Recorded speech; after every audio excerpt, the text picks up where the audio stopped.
Refresh it. Hey everybody, welcome to Paranormal Zone TV on the Do You Believe show. Thanks so much everyone for joining me.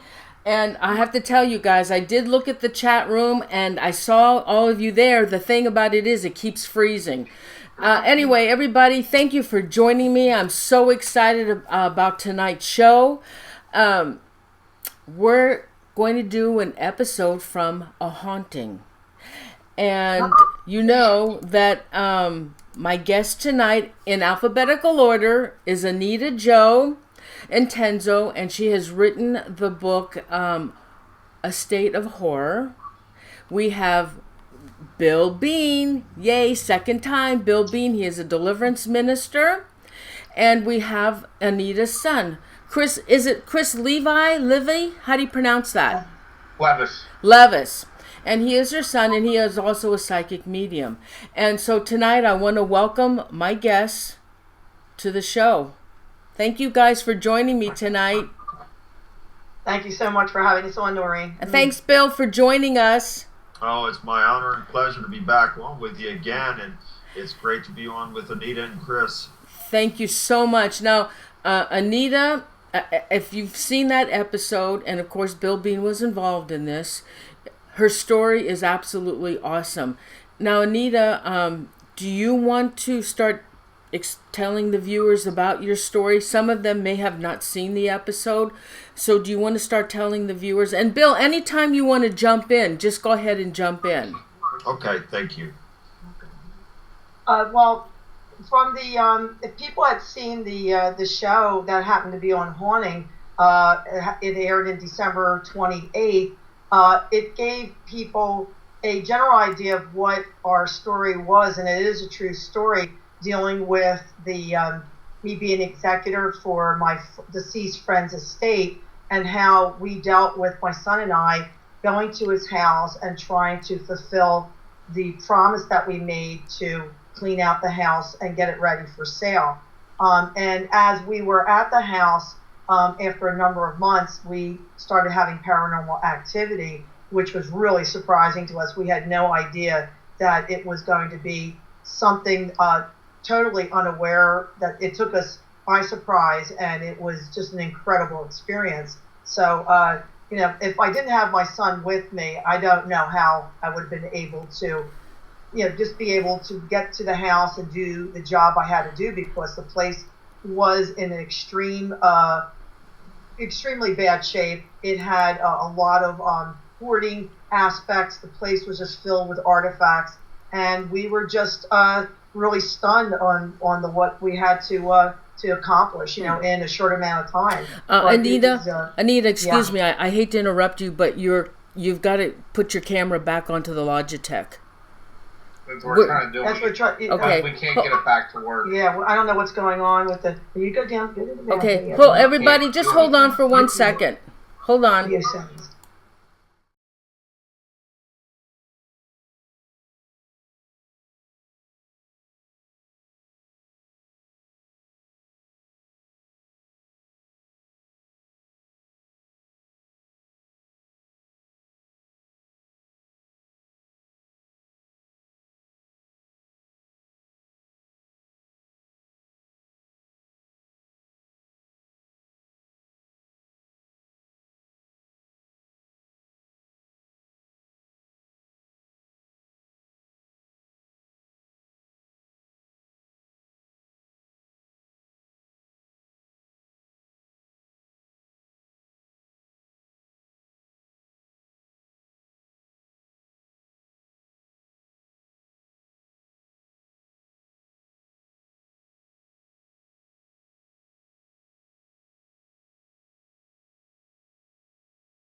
Bill. Thank you for... Are we back on the air? We're back on the air, guys. You're not going to believe what just happened. What? Bill Bean did a prayer, and they got their camera back up and running. This is crazy. Thank you, Bill. Thank you. See how much Bill has been a part of our whole journey in our life. That was so weird. That was so crazy. Oh the my! Star, we just went like a bright light went over us, and you couldn't see us anymore. No! Oh my God! The camera just went down. Yeah, that was awesome. That was awesome. Okay, guys. Continue, Anita. Thank you, Bill. We praise God. It was all His doing. Well, but basically, Noreen, I just want to thank you again for having us on the show. Sorry about that glitch. It looks like that the power from above was really trying to take us away or something from all that bright light. But now our friend's house was quite daunting on the task of clearing it out, and it took a matter of about 4 or 5 months before we actually had some paranormal activity starting. The more it seemed that we were cleaning out the house, the more that something didn't want us to do that. And in the TV show, it was really accurately portrayed that as we went through artifacts, that apparently there was something my friend had brought back in one of his travels that seemed to be causing some of the haunting. And it was just crazy, because we had no idea what was happening to us. And it was just a journey of trying to understand, okay, what is this? We have never been people that did any of this paranormal investigating. We were novices at this type of confrontation, and it was just really just helping, trying to seek help, and through our channels, we were able to get a team come in and able to identify what might be the main cause of the problem, and they were able to help us, in confronting what the spirits were there. But even that left us even more of a mystery, even after confronting that type of thing. And it's led us where, whatever was at his house, because of the amount of objects I brought over that he had left me, in the meantime, I put him in my house, and that seemed to cause a lot of problems at my house then. Mm-hmm. Were you ever able to find the artifact that was causing all the problems in the house? Well, here's the really weird thing, and Bill has been at the house and helping us trying to identify. It gives off its own energy source, and it is really good at hiding. It changes. It's a shapeshifter. It changes shapes, so it could be an ordinary maybe light bulb, and maybe you wouldn't know as you're passing by. But from what we're understanding, this thing is of a metallic object, but it does change color and shapes. And it's really difficult to try to find something that doesn't want to be found because of its power that it's causing, the paranormal activity that's been in my house in the past. Mm-hmm. Now, you have so much that was happening over there, and as well with Chris as well. Chris, you had issues over at the house. Quite a few issues. Yeah, there was quite a few things that happened to me personally, of either being thrown to the ground or just having things thrown at me. So I was pretty much a target at the house for I don't know what reason, but I guess they just found me as an easy mark and wanted to kind of have fun with me. But we didn't want to have any fun of that nature. We just were there to try and get things cleaned up, and we had all this extra activity that was circling around us. So it wasn't what I would call fun, but we tried to make light of it as best we could and just try to keep calm and carry on, as they say. And and unfortunately had to carry on to here. So our house, back to our house. So now, Bill, what do you know about portals? How does that happen? Well, I believe that the enemy mimics everything that God does, and he puts a vulgar twist on it. So God's name is Yahweh. His name is listed 6,823 times in the Bible, and it was replaced with the title of Lord. So wherever you see Lord in caps, it should say Yahweh. And there are 70 scriptures in the Bible that talk about Yahweh and the Elohim, the heavenly host under him, traversing the heavens, which means skies, in flying craft. And if there is truth to that, when Satan and a third of the angels were cast out of heaven, they were cast out in those flying craft. They came down here. And Satan certainly had great knowledge, being so highly favored by Yahweh. He was the choir director in heaven, so he was in charge of the praise and worship music for God. And so he, I'm certain, was privy to some of God's knowledge. And so I am certain that he was able to use some of that knowledge that he had acquired from God in opening these doorways. And whether that's interdimensionally, however it is, there is a way in which these types of doorways are open through time and space. And literally, it's like stepping through one place or dimension into another. And oftentimes, when these types of doorways are opened, you will hear like popping sounds, like a very loud popping sound, because when it closes, that is air now that is trapped in there, and it causes this very loud popping sound. So I have no doubt that the enemy, who again mimics everything that God does, is able, and his demons are able, to create these doorways, if you will, in our space to enter through and go back at will. Interesting. Anita, do you want to tell the viewers more of what was happening in the house?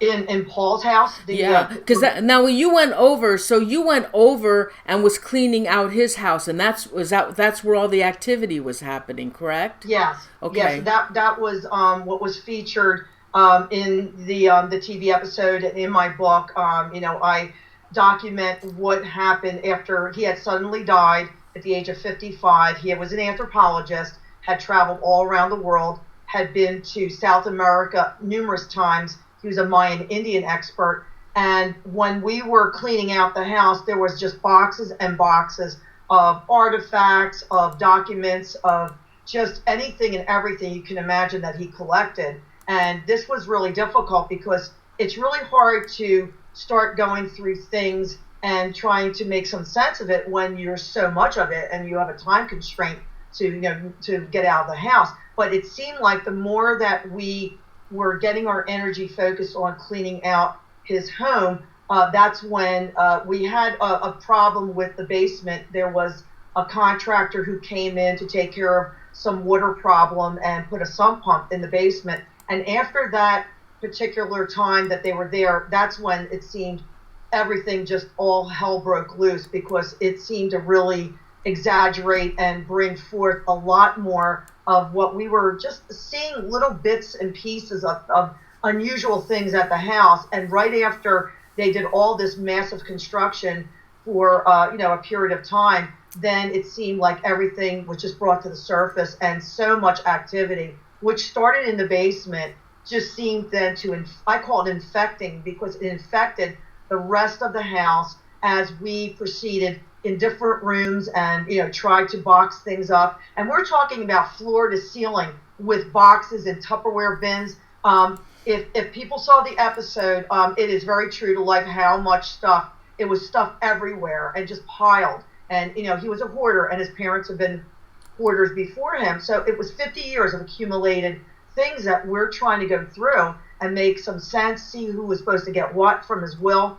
But that's where we became victims of this energy being directed at us, whether at first it seemed to be funny or they were playing around with us to distract us from doing our job. But then as more that we were there and more that it grew serious that the things were going to be taken out of the house and they were getting sold and things were just being displaced, that's when the full attack went on to first me and then Chris. I was thrown to the ground. I was outside a little garden house in the summer, and very unexpectedly just felt a hand go to my back and just push me, and I had no forewarning. It just completely took me by surprise, and no one was in back of me.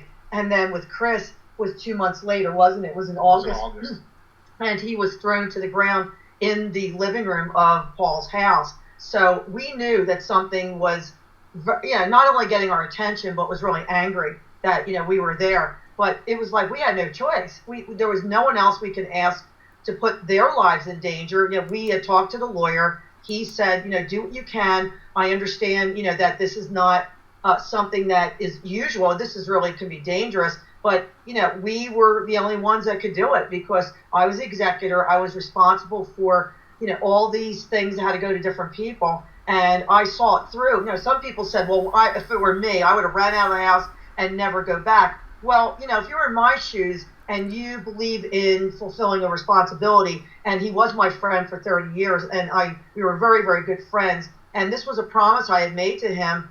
Even though he had passed away and I had to claim his body, I just said to him before I left the room, I said, don't worry, Paul, I'll take care of everything, because I knew right then, oh my gosh, I've got to take care of all these things now. He just died and there's nobody else that he trusted. So I would say to anybody else, put yourself in my shoes, and I like to see if you would be able to handle what we did and still keep our sanity. But I do believe it was our deep faith in each other that Christopher was there for me. His love, the connection we have as mother and son, we're very close. And also because we believed that we were being protected, that nothing bad was going to happen to us. And, and that was really foretold. Even when Bill came on the picture, he kind of knew that we had a strength about us, that we were going to be able to fight this and not be taken in like so many people can be. Or no question about it.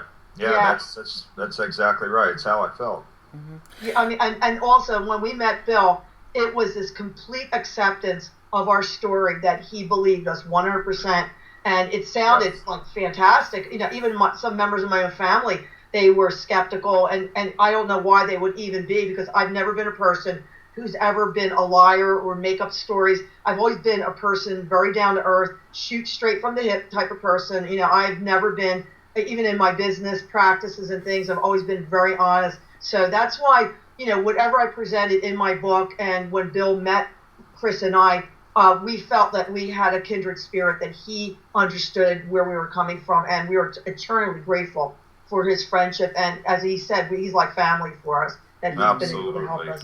And everything Anita said, they are very good and honest and decent, incredible people. And I believed every word, and I still believe every word. I know it's true because I was there and, was witness to this garbage. Was is the key word. We're not having it anymore. And what she's saying is true. And I knew from the very beginning that I was dealing with very good and open and honest, incredible people. Anita, did Paul ever experience any paranormal activity before he started bringing all these artifacts home?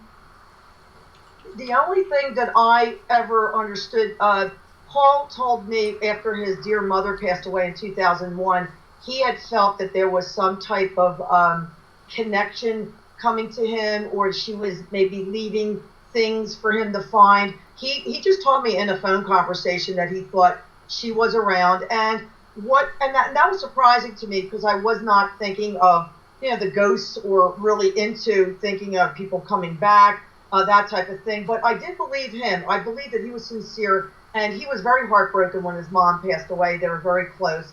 His dad had passed away something like maybe 8-9 years before that. So, and he took care of her when she was in her final days. She was very ill for almost a year, and he was a very devoted son. So I just said to him, I said, Paul, you were so good to your mom. I mean, maybe she is just trying to say she's around, and she wants you to know that she thanks you for helping her out. And that was pretty much the only thing that he ever mentioned to me. But I'll have to say, Paul was a very spiritual person.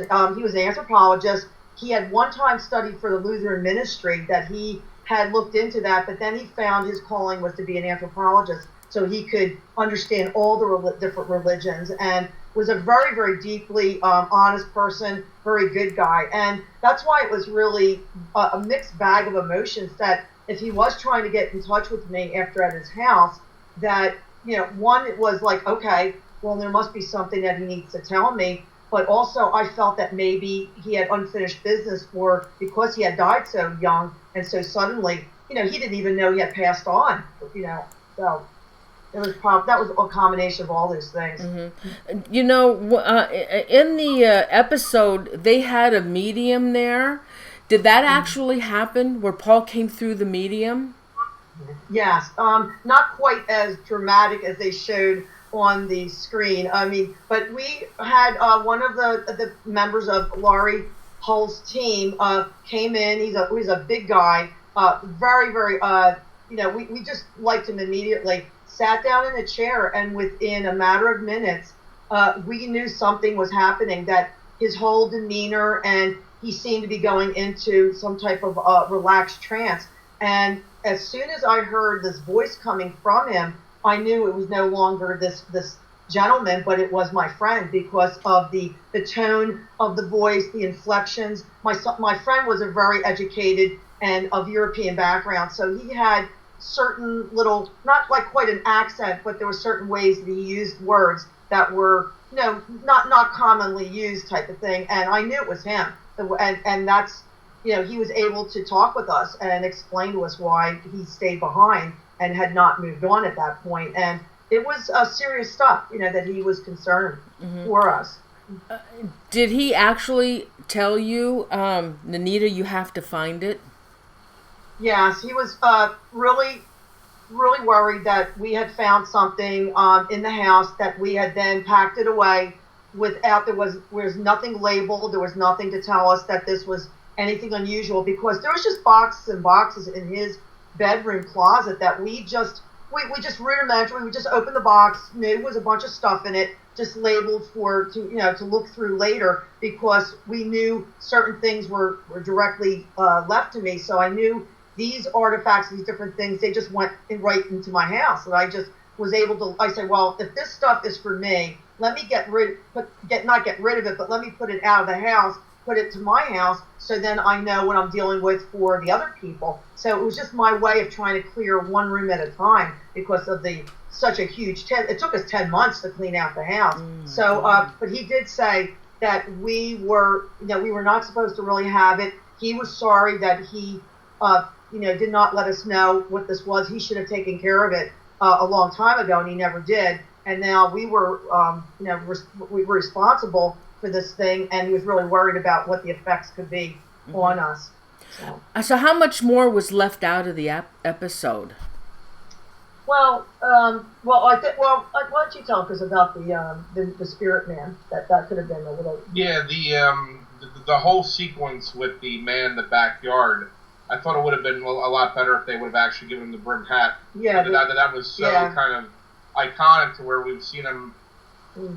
Or my mom's seen him now throughout the house. You saw him a couple of times. The shadow guys, we call him, where he's been on the YouTube trailer for the book as well. Yeah, Noreen was the one that singled out the images for it. I thought it would have been a lot better if they would have included that. That was kind of like an iconic thing for him to be wearing a hat. But it was true. But it was completely true, the dream with the man in the backyard, that he had murdered his wife and was around now in the house. So. But I have to say, the demon that they showed, this blue figurine, that was quite dramatic and embellished. I mean, I know Laurie saw something really horrible in the basement when she was here, but it wasn't to maybe that extent. It was more of what she was feeling, the oppression, the threats made to her, and I guess in a way what they showed visually with this horrific looking face and demonic quality to the creature. It could be translated that if you were feeling this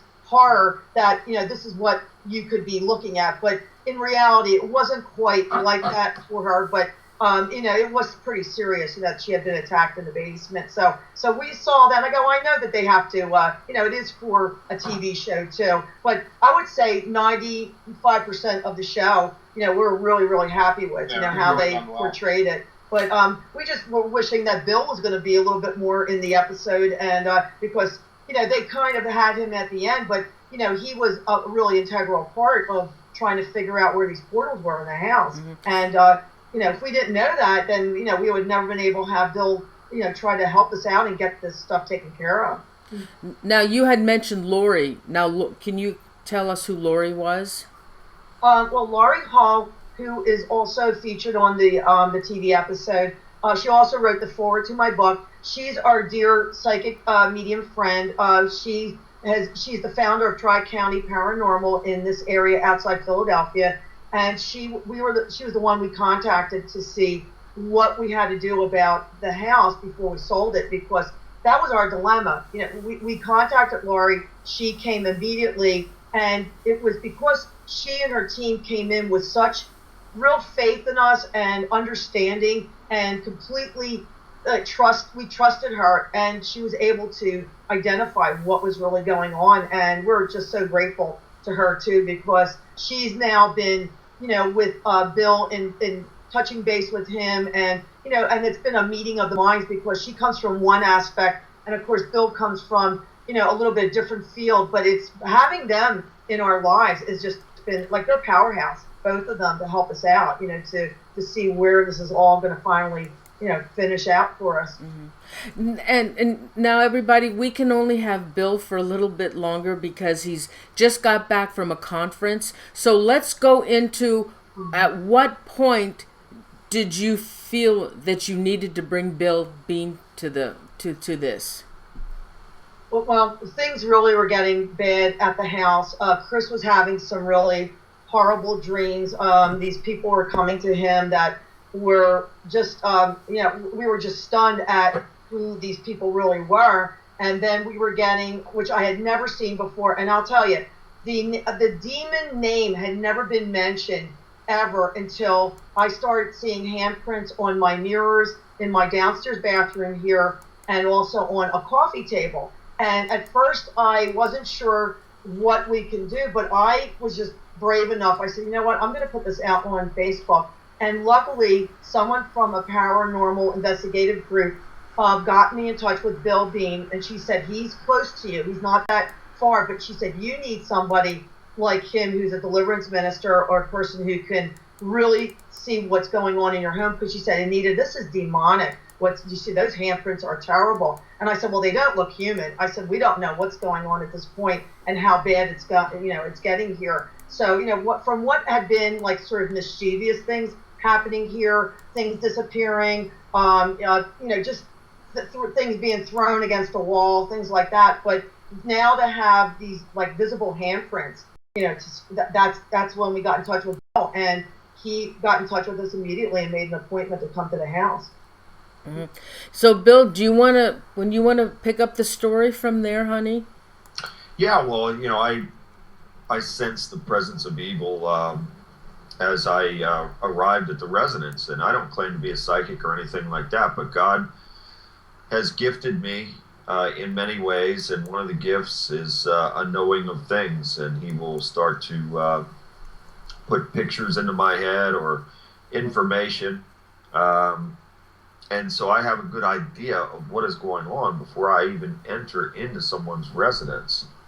And in this case, I certainly had the information that I needed to go forward in entering the dwelling. But before I even went inside, and in most cases, I will say a blessing outside. I will ask for God to bring His giant warrior angels to come and carry off any demons that are present on the property, in the home, and in and on around the family members and victims. So I also say a land blessing before I enter into the home. And then once I'm inside, I'll say several prayers at the front door. The Lord's Prayer, Psalm 91, Psalm 23, sometimes Psalm 31, and a house blessing prayer, and whatever other prayers I'm directed by God to say. And I also say a spiritual warfare prayer and a declaration of being a warrior for God. And all these things are done. And after that, I have to sit down. And before I go into that, I anoint the heads of the family members with a combination of holy water, holy oil, and holy salt. And then I sit down and I have to become a counselor and I have to know everything. So in order to close all the doors to Satan and his minions, because the enemy deals in legalities, and if he feels that he has a legal right to be there, he'll take that to God. He's the original prosecutor, and he'll take that before God, and God will allow it because of our free will. So it's not that I want to know everybody's deep and dark secrets. I have to know it. I have to know everything in order to be able to get the garbage up and out and off and close all the doorways to Satan and his minions. It's all about breaking the chains, breaking all the bindings, and a lot of these cases have had some sort of trauma associated with it in order to open these doorways. It has to be something momentous that had taken place in order to open the doorways. So with Anita and Chris, I went through all the things that I just listed, and we sat down and we talked, and they divulged a lot of information. And then I was able to go into deliverance and spiritual warfare, and I went all over the house, every part of the house, and I certainly felt very strongly in some areas of the house, more so than other areas. And Chris had described seeing an entity walk through the wall up there near where his bedroom was. And even before he told me that, Noreen, I could feel a very strong presence of evil there. Ooh. And it is, I can't describe the feeling. It's just a very heavy feeling, accompanied by a vibration that can almost have your ears ring or something like that. We as human beings, we operate on frequency and vibration. And the enemy knows this, and he tries to manipulate our frequency and vibration. So it's an atmospheric thing, and it is also an attack on our senses as well through the vibration and frequency that we are operating on. So I left no stone unturned in the house and out in the garage and out on the property as well. And I'll tell you, again, there were some places, especially in the basement area, that were very strong. And then the second trip that I went back there, I located several objects that I felt were cursed objects. And these were Mayan objects. I believe, if I'm not mistaken, Anita, wasn't one of the objects something from the Nazi era or something? Yeah, one of them that was a metallic statue, and that definitely came from Germany from World War II. You're right. Yeah, and there were many of these types of artifacts that took me to, and they were in a box down there, and it was really strong, Noreen. There was a very strong evil attachment to these objects, but also to the property as well, because I could feel in a section of the basement in the older part. Anita, does that go back to the 1800s?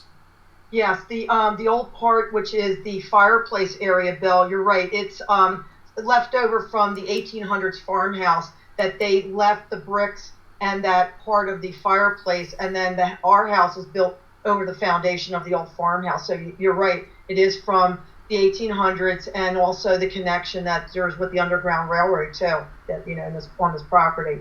Yeah, so there's a lot of factors in this, Noreen, and so when you have several factors like this involved, it's imperative for me or any deliverance minister to allow God to guide us, but to be very clear and clear-minded in what his messages are and how he will guide us through each and every situation, because it's necessary to close up all these portals and be very thorough in every aspect of the home and property to ensure that Anita and Chris and all who dwell or come in there are blessed, sealed, sanctified, purified, cleansed, and made holy before God, and they are protected. So, during these procedures, I ask God to send his giant warrior angels to come and protect the family and the property and the home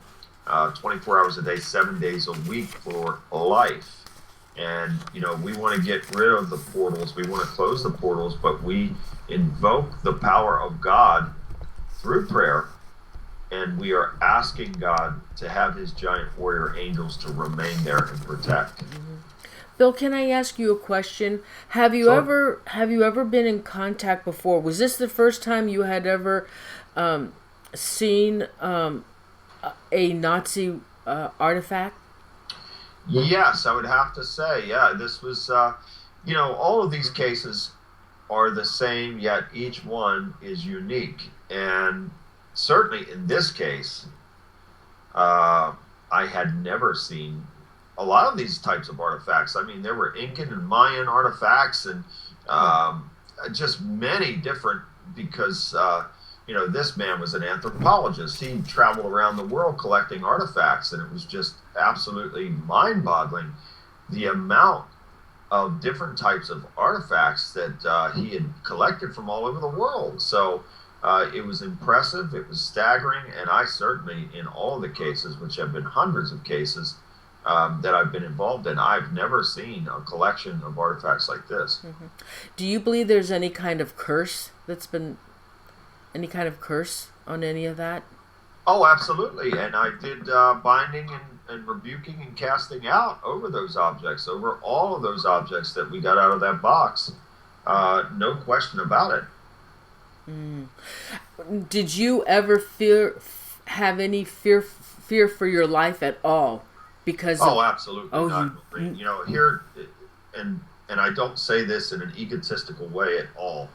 Let me be very clear on this. And Chris and Anita, they would tell you that they would echo what I say, that no matter where I go, I always give praise and thanks to God.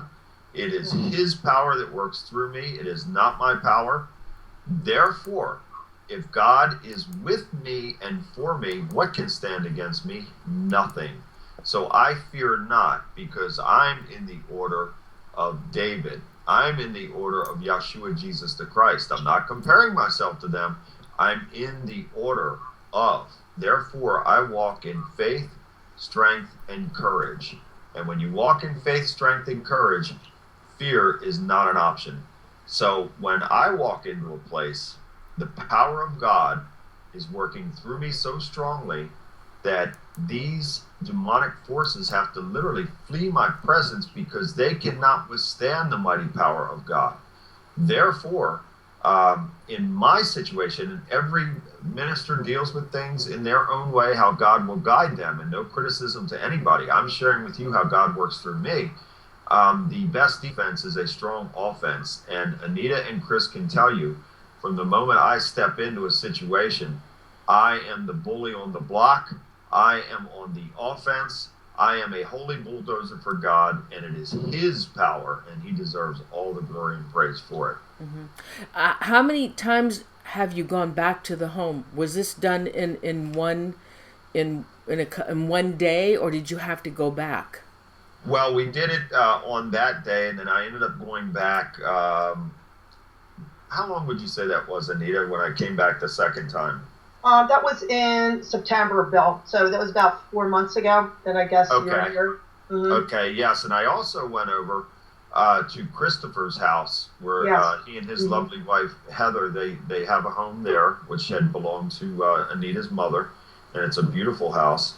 And they were having some issues over there. And I went, and God worked through me to take care of that. But I'll tell you, in that home, I saw a handprint on the mirror that absolutely, and these are things that I'd seen before, even in my own case many years ago when I was in that pit, and these evil forces nearly destroyed me. They destroyed my family and nearly destroyed me as well. And on that mirror, I saw a very large handprint that had these long, thick fingers that had appeared to have like these claws on the end of them. And that is reptilian. And so this could be a whole other show, and maybe we'll speak on this another time when you have me back. But I can assure you of this, that these things are very much connected. So we have the UFO phenomena Oh my God. and the paranormal supernatural phenomena. They are interlinked. They are very much connected. And these reptilian beings are of and in the order of Satan and his minions. And they too are part of these abductions and sexual abuse on people and everything else. And this is deep stuff, and it requires a lot of research. So for anyone out there who would say, this guy is a madman, before you call me a madman, I would encourage you to do the research and do the studies, and the truth is there. And the truth of the matter is that Satan and his minions are on an all-out assault on people on the earth right now. So this is why it is so imperative for people to draw close to God, because we are in this battle each and every day. People are in spiritual warfare. Most people don't realize this, but there is a real battle taking place on a daily basis, and I am convinced that some of these unidentified flying objects are operated by demonic forces, and they are literally able to hover over neighborhoods, over areas, over homes. They can cloak themselves, nobody knows they're there, and they can literally teleport beings into someone's home, or they can create holographic images and projections into people's homes as well. Why? Because it is all designed to keep people in fear. When we are in the fear-based, trauma-based way of operating and thinking, that is right where the enemy is, and that is right where he wants us. So when we become delivered from evil and we turn to God, we make him first, and we activate the mighty and holy power of God, and we know that he is with us, we know that he is for us, well, guess what? The sky's the limit. There's nothing that we can't do, and we operate on high. And that saying on high, most people don't understand that. When we're operating on high, that means our frequency and vibration is on high. So when we're operating that way, what in the world? We're not having any parts of negativity. We are moving forward. So I say to people, break the chains, kick the enemy in the teeth, and the only way to do this is to come back to God, make him first, because he won't be second to anybody or anything. So we make him first, we move forward, we claim our victory through Yeshua, Jesus the Christ, and we move forward each and every day, declaring victory in each and every day, and we refuse to lose, and we have to stay in warrior mode 24/7. That's right. That's right. My God. So how do you feel about the house now? Well, my friend's house was sold, and that's been, it was just 6 years that he had passed away. The house was sold in 2010, and as far as we know, I mean, there's people living there. I don't hear any problems with it. Nothing's been reported back to me. But of course, we had gone to see the house before it was sold. The contractors asked us to come over and see. And of course, my son, we went through the place, and I said, "Well, what do you think, Chris?" He says, "Well, there's not very much here because all our house instead." And because we did not know for the first 5 months before activity was at my friend's home, that we were just bringing the things to my house because we knew what he had left me, and we were just in the process of say, okay, let's just get this stuff out of here, and I know where we could put that in my basement, and never dreaming that all this stuff was coming over with these attachments. I never dreamed that spirits could be attached to rocks or vases or statues or anything like that. That's how naive I was about this type of thing. But now, the difference, I think, even now, when we were at my friend's house, there was a lot of fear, a lot of upsetment, and we were being terrorized because we did not know what the next thing was going to be, and they were keeping us off balance. But since we've had it now at my house, which is a whole different ball game, because before you could leave my friend's house and come to my house, which was my sanctuary. So as Bill says, warrior mode, I am convinced that whatever is here and is trying to stop me from finishing my story to tell about what we found out about this object and what it has connected to my friend's family from World War II and Nazi Germany. I mean, I'm going to continue to tell the story because it has affected my son, myself, and the rest of our family in profound ways. And by coming out and being shown that, oh, well, we're going to come after you. We're going to do these things. Well, I'm not afraid. I know God's on my side. I have the protection of the angels. My son and I, because of Bill, he has made us in the mode where we're no longer feeling like you're a victim. We are people who are standing for ourselves. And Bill has said to us, I will stand with you. And that was the first thing he ever said to us, that, don't worry, I'm standing with you and we're going to get through this. So I just tell people, don't invite this stuff into your life as a lark or for a joke or for entertainment. This is serious stuff. We were not looking for this. This came to us. And I'm so much afraid of people that want to do this for fun, that go seek this out because for whatever reason they feel there's emptiness in their life and they need this to kind of fulfill some type of, a hunger or to feel that they're doing something really profound and great. Well, make sure you have knowledge. Make sure you know what you're getting yourself into. Like, once you get into this and have these spirits seek you out or find that they're attracted to you, it's going to be really hard trying to get rid of them because they will wreak havoc in your life. And they've tried to destroy, my happiness, my son and his wife and our home, but we're not having any of it. There's no way that they're going to drive me from my house. They're going to be leaving because they don't belong here. They're not supposed to be here. And as long as it takes. I mean, Bill's been at our house several times. Sometimes it might not be what he sent on its way. It could be a whole new type of thing that is seeking because maybe some have left and some are finding, okay, they're a beacon because Chris is very psychic. I've been told, that I have empathy for spirits, or they find that I'm sympathetic or whatever, or I have a deep, maybe there's a psychic connection. But at the same point, we never invited this in our lives. We weren't looking for this, and it found us. And we're trying to realize why this happened, to make something good out of this, to tell people, this is my mission, to tell people, you're not alone. There is help out there, and you need to seek out the right people. And don't go live with this. Never think that you could be, by yourself or that no one's going to believe you, because now is the time more than ever that this is out there and people are coming forward, and this is the time when you can be believed and you do the best you can to not keep yourself isolated. That's exactly what these spirits want. They want you to feel like you're worthless, that you are nothing, that come on our side, come to the dark side kind of thing. And when you fight them with the light, there's no way that darkness can prevail when you enter light into a room. So, that's my bit, but it is something that every day you have to be vigilant and understand. And, that's why I'm writing the sequel, because it will answer a lot of questions from the first book. And hopefully, I'll be able to give people some satisfactory answers. Okay. Anita and Chris, don't go away. Bill, I know, has to go, and I kept him longer than what he wanted to stay.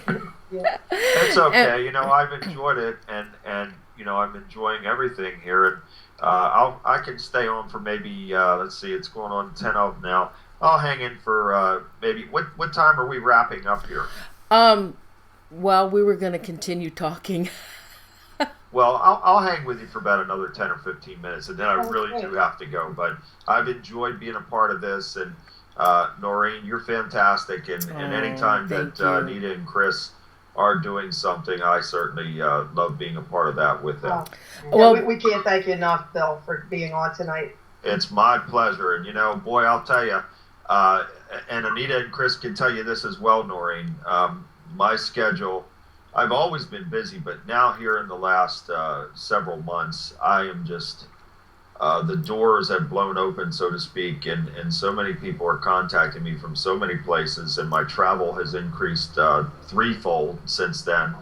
And so it's just, each and every day is a busy day, but a blessed day. So God helps me to be able to manage my time and to be able to do things like this, which really brings peace to me. It's a blessing to be able to take a little bit of time out and talk about this, and certainly again to be on with you and be on with Anita and Chris is wonderful. So I'm enjoying it. So I'm going to try and hang for a few more minutes. Okay, before you leave though, I have your picture and your website and how they can contact you. So I have this up. Do you want to just tell them, if they are in need or anything, they can contact you? Absolutely, and the next time I promise to be prepared, and I will have the webcam up, and so I'll have my video streaming or however that is. And I want to thank all the viewers and listeners out there. I really appreciate everybody tuning in and the people in the chat. And for anyone that is in need, or anyone that would like to order copies of my books, or anyone that may want me to appear at their event, whatever it may be, just visit www.billbean.net. And you can email me directly from the site. I answer every single message. Might take me a little while, but I promise I will get back to you. And my whole life is about helping people. Oh, and we really appreciate you being here with us, Bill. And I am going to hit you up for another show. UFO and Paranormal Connection. That's the next one. Well, that's going to be a deep and heavy one. And I'll tell you, that'll stimulate some thought for sure. I'll send you a message and we'll set up a date for that one. Fantastic. Okay. Well, we're going to continue talking about other things, Bill, and I don't want to keep you tied up. All right. Well, I thank you so much, and I'll let you guys. I think that'll be a good time for me to say good night, and much love, and God bless you guys. And Anita and Chris, I'll be seeing you soon. Of course, I'll be in touch, and we'll set a time and a date for me to come back up, and we'll have to visit that pizza place again up to next to Chris's business there. And, very much enjoyed that. Out, get some pizza, whatever. Absolutely. Noreen, I never met a good pizza that I didn't like, and that was a great pizza place. What's the name of that place, Anita? It's Gaetano's. Gaetano's. There you go. So we're giving a shout out to Gaetano's. Shout out to Gaetano's Pizza next time around. Yes, they treated us like gold, and can't wait to get back there. So, Noreen, awesome. Thank you so much again. Bill, thank you. God bless you, my dear. And yes, let's set another date and time to come back, and we'll dig into the controversial topic. And we will stimulate some thought. Awesome, Bill. Thank you so much. You have a wonderful evening, a great weekend, and a wonderful life. You're doing awesome for everybody. Everybody loves that. Thank you. Thank you, and love and God bless all of you. Good night. Okay, Thanks, Bill. Good night, Bill. Wow, that was so nice of him. He is so busy. Now, how can we get... let's see.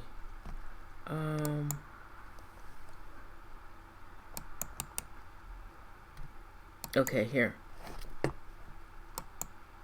Oh. How do I get him off of here? He's off now. Oh, I know, but I want to... There you go. Awesome. Yay. Okay, now I'm dying to find out. Okay. Chris, you are now... You consider yourself a psychic and a medium. But you didn't always have those gifts. What happened?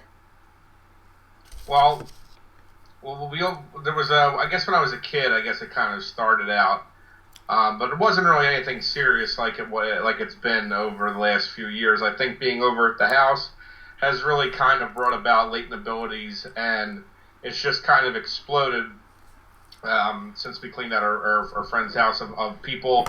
I guess with that so-called portal, it's either open in the house, of people passing through, that they want to get their message out to us, that the ghosts or entities, whatever the case may be, they're just passing by and they want to send along a message, either bad or good. And it's kind of been a smorgasbord of different all walks of life, of kids, men, women, of different professions. And so some not so nice, some okay, and then like Bill was actually touching on a little bit the most recent thing when he was over at my house talking about the handprint on the mirror that was reptilian in nature. We actually have now, which has actually brought himself about, probably I would say about the last 6 months. When was he at the house last? You remember offhand? It was last year it was March of 2014, All right, so going back, maybe it's kind of like in the middle, kind of like March in between now.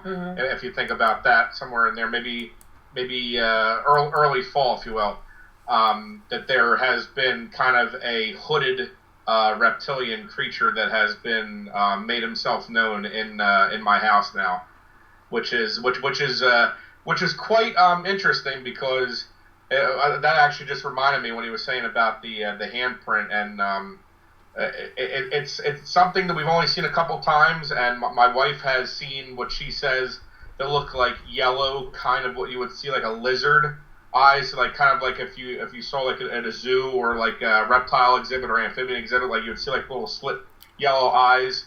That she's seen those in the laundry room of my house. That when the door's been open, pitch black in the room, and she could see these two yellow beady eyes like over near the window. I asked her, I said, could it have been a reflection? Could it maybe have been something? But nothing. No light was on either outside or in the room that could have reflected off everything. And she said they were bright yellow. So that was the only time she's seen it. I've seen him now twice. In the house, once downstairs and once upstairs. Okay, but Chris, this never happened until your mom inherited the house. We never knew if anything was going over with my grandparents' house, and I think little things may have gone on, but my grandparents weren't really kind of in tune to it. So, I mean, I've noticed stuff since we've been over there. I mean, there are some things from our friend's house that are over in the garage, but I don't think... it was like a lot of things to where it would really translate. There's more stuff here currently than is over at my house, just in storage. But there was a few incidents before this new thing, where there was a man that Bill had said it was a man with a blue face, maybe a man that had suffocated or maybe had a heart attack where he couldn't breathe, so maybe he got blue from lack of oxygen. He said he saw him upstairs, he called him like the blue-faced man, and I don't know if he was able to chase him out. There were a couple entities he was able to chase up through a crawl space, and then most recently we had our attic fan go, so we had to have a repairman go up in the crawl space, and he opened the door, so I don't know if he re-released anything that was sealed up there, because we had some activity right after the repairman had did what he had to do to fix the fan. He had to replace the motor, so... We had that, and we had to have Bill come back. He's been over there, I think it's twice now. Yeah. He's been over at the house, but he actually hasn't been over since we've seen, which I like to just call the Lizard Man at this point. I don't know what he really is, but it's something really, really unique. And it's funny that Bill touched on that, like, because it kind of struck a memory. Just, and I said, what, maybe you should... I have to talk to him probably about that next time. I didn't get a chance to talk to him while we're on the show, but it's something. So stay tuned. Maybe we'll have a State of Horror 3 at my house. So, who knows? So this is the continuation of oh my God! Another good things. Who knows what's going on? But okay, so this is only happening at your house. Not at your mom, not at Anita's. This your has been at my house. It's almost like it's so weird because my friend's house, that's been out of the picture now since late 2010. All the stuff started happening in my house almost a few months after my friend's house was sold, and that started in 2010. And then, Chris got married. He's been over at my parents' house. They passed away a few years ago, and they've been at the house over a year. And things have been really strange at my parents' house, and that's why Bill's been there. So, but I think in some ways it's weird because Chris and I were at my friend's house. Then Chris, of course, lived here before he got married. Then he and his wife lived here briefly before they moved to my parents' house. So it's always this connection. Down the road. There's always, it's either me, Chris, or it was at my friend's house, my house, his house. There's definitely something attracted or attached to us, whether it is the objects that are amplifying it or that they just find that we are people that they have to come to get these messages across.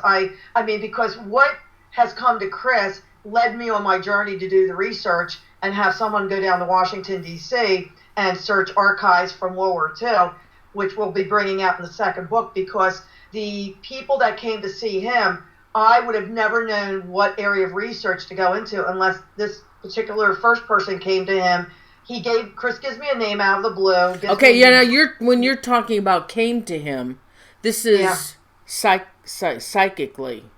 Yeah, it would be a dream that I would have overnight. Like it was kind of like when I would wake up in the morning, it was kind of like my head would be full. It wouldn't be a headache, but it would just be like I'd have like a pressure in my head, and it was kind of like almost like downloading my brain to my mom in the morning, where I was like, all right, get the notepad. I gotta relay this all to you real quick so I could like free my mind or whatever it is.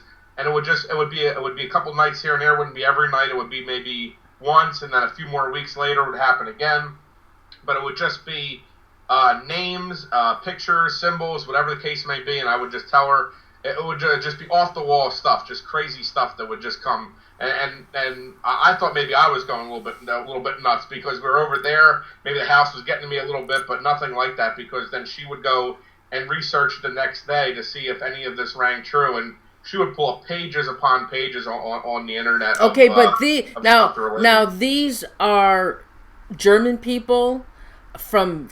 Tell them about that. They're German people from concentration camps. A couple were, yeah. There was a couple that they relayed themselves as being part of the SS, and there was a couple other members where they were leaders of kind of like the resistance, where they were they were part of. That they were either they were underground or in concentration camp, or were trying to free people from concentration camp. It was just a whole kind of like World War II connection with what was going on, and just names, places, dates. I was just giving my mom, and she was looking up, and I didn't live back then, so I didn't know anything about it. I was like, all right, 1947, such and such did this, and this, and she'd go on and look and be like, well, here. It was like a timeline that you would find online. It gave me goosebumps. Like the next day, I was just I couldn't believe. Like I thought I was going nuts, and then here it is, black and white on the computer screen. These people really lived. And these people really existed. Well, they had just recently passed away, too. Yeah, and some of them have just recently passed away within like a week of the dream that I had. And then these people were coming to him, and they were quite old. They had lived out a full life, like they were in their 90s. Because he would say to me, such and such a name, 96, and then he gives me this random date, and it turns out this is a date the guy died, the 30th of March of 2010. It would just be a number like 330. You would never know what 330 is. It just turned out to be March 30th. Yeah. It would just be what you were able to find online. Mm-hmm. Interesting. It would just be numbers and names, and you didn't know what any of it meant. What it meant. Well, how about then they would give you. You would get this like random number of like 900, and it turns out, okay, this guy was responsible for 900 deaths of children and disabled people. You mean that they would give you a number? They would actually it would just be numbers associated with names, associated with like mental pictures. Yeah, and it would just be and we didn't know what they meant until I got, oh my God, Christopher, this guy really lived. This is, in fact, I called the Simon Wiesenthal Center in California and I discussed with one of the directors, and I asked him, so-and-so, did this guy, did he just pass away? And he goes, oh, yeah, he's a really bad guy. And I said, oh, my gosh, my son dreamt of this man. And I was never really a person who studied too much of World War II history. I loved ancient history. But, I mean, getting these names, and then now on such a journey of studying, SS records and going through all these different other, books on uniforms, and what does this mean, and what does that mean, and it's incredible. I mean, and we would never known this until these people came to Chris. It was a big flood of stuff here. Yeah. But at least now over where I'm living now, this is something different. It's kind of calmed down, but it's a whole new chapter of just things of. I've been on vacation, so it's not even like circulating around here. I've been on vacation to where I've been in contact with spirits or ghosts or whatever. We were down the shore, and we had to where I woke up in the middle of the night. It was about 2:30 in the morning, and I heard the water running. And, waking up, and it was really annoying. I was like, I got to go shut off this spigot. So I would get up, and it wasn't running. There was no water dripping, but it sounded like it was on full force. And I'm like, okay. Just kind of shaking my head. I go back to bed, and I hear it again. So I'm up, same thing, nothing's running. And I'm just like shaking my head. I'm like, okay. I was like, maybe it's downstairs because we're on the second floor. Maybe some other kind of pipe or whatever. And then an hour later or so, I hear what sounds like someone running down the hall, because we're like in where we're staying in the shores, like all the rooms down the hallway. It's kind of like a pseudo kind of motel. So I'm figuring, well, people are getting in really late tonight, and then you hear just running up and down all night. So finally, I got up out of bed again, and I kind of peeked my head out the door. There's nobody in the hallway, and I was just shaking my head at this point. Can't figure out what it is. So I just kind of whatever. I'm going back to bed. This is a little too weird for me at this point. And nothing else happened the rest of the night. But I woke up the next morning remembering that I had this dream of a kid that was running up and down the hall and used to think it was funny to go turn on the neighbor's water in the bathroom. And I'm like, what? That's just a crazy thing. Just I'm like, the water's running in our bathroom, and there's run up and down the hallway. So I was like, okay. So I was like, maybe maybe there's a presence of a child here. I mean, who knows? Now, okay, go ahead.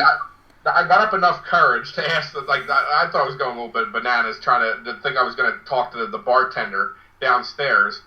I was like, let me just ask you just a random question. I said, don't look at me like I'm crazy. I just want to ask you just a random question. Did you guys have any kind of a tragedy around here with maybe a little kid died or something, maybe drowned in the ocean? Because we're half a block from the ocean. Did something happen anywhere around here? And he's like, you know what? We where we're at now with the bar used to be a pool, and we filled it in. We put the bar on top. And I'm like, well, why'd you guys do that? Isn't having a pool over here profitable? Because people don't want to maybe swim in the ocean all the time. You guys have a nice pool. And he's like, well, actually, we had to close the pool because a kid drowned. Oh, wow. And I'm like, oh wow. my God. Wow. It just doesn't end. Just. And so that really confirmed. And then he said, yeah, he said, just, that I guess there wasn't a lifeguard on duty, and then they had to close the pool, and then they filled it in. But the little boy, you saw the little boy. But then later, before we left, I happened to, we were getting in late from we were seeing a band down the street, and we got in really late, and I was first of everybody, and I get out of the elevator, and I see this little boy go down the hallway, and he disappeared into the door without opening the door. Wow. So I want to ask you again about these visions of the Nazis. Now, you also had SS officers that visited you? Yep, there was two separate SS officers. And why? What was their intention? Did they give you a message?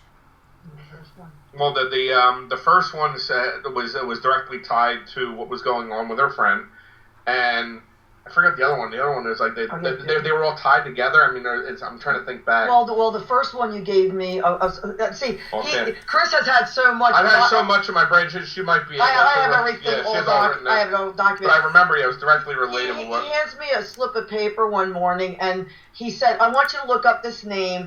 And I said, well, I'm in the middle of doing something. What do you want me to do? Well, I said, who's this guy? He says, he worked with the father. I said, what do you? He said, well, your friend's father. I said, well, you mean the man used to be at a hospital. He worked as a purchasing agent. He goes, no. He said, a long time ago. And I said, well, okay. And I really didn't. I just put it aside. I go, I don't know what he's talking about. And then a few days later, he said, did you ever look up that name? I go, no. Actually, to tell you the truth, Chris, I didn't bother. But who is he supposed to be? So that's when we both got on the internet, looked up, and here was this man's name, and he had just passed away. And I said, well, what do you mean he worked with the father? And he said, well, I don't know. He said, but this is what this man's telling me. So that's what started me on my journey to look through records. And then you had the other person come to you. You've actually had 3 SS guys. There's been 3. And then the last one was just last year. Eric Pripke. Yeah, the one who died. Well, I remember because Eric Pripke, he just died. And that was having the vision over at the house. He just died in Rome, Italy. He was 100 years old, and he was responsible for killing like over 300 Italian civilians during World War II because some of the Italian underground had killed 300 German soldiers, and Hitler came back with or 30 soldiers, and he said, I want you, for every German soldier that was killed, I want you to kill 30 times that with the Italian civilians. So this Pripke was captured in Argentina, lived out his whole life, but then was back in Italy for the last 10 years under house arrest. And when he passed away, they had a problem because nobody wanted him buried back in Germany or Austria or even Argentina. And the Catholic Church said, we're not having a mass, a Christian burial for him. We excommunicated him. But his lawyer had the body somewhere in a morgue in the airport in Rome for about a month. And then this Eric Pripke comes to Christopher and he talks to him. And that's what Chris said. He said, Mom, do you know this guy? I go, Christopher, I think that man, I read about him where he died, but nobody wants him buried in any of the countries. They won't accept him. So now we found out he's been buried in an unmarked grave in a prison cemetery because they don't want any neo-Nazis to rally around his grave.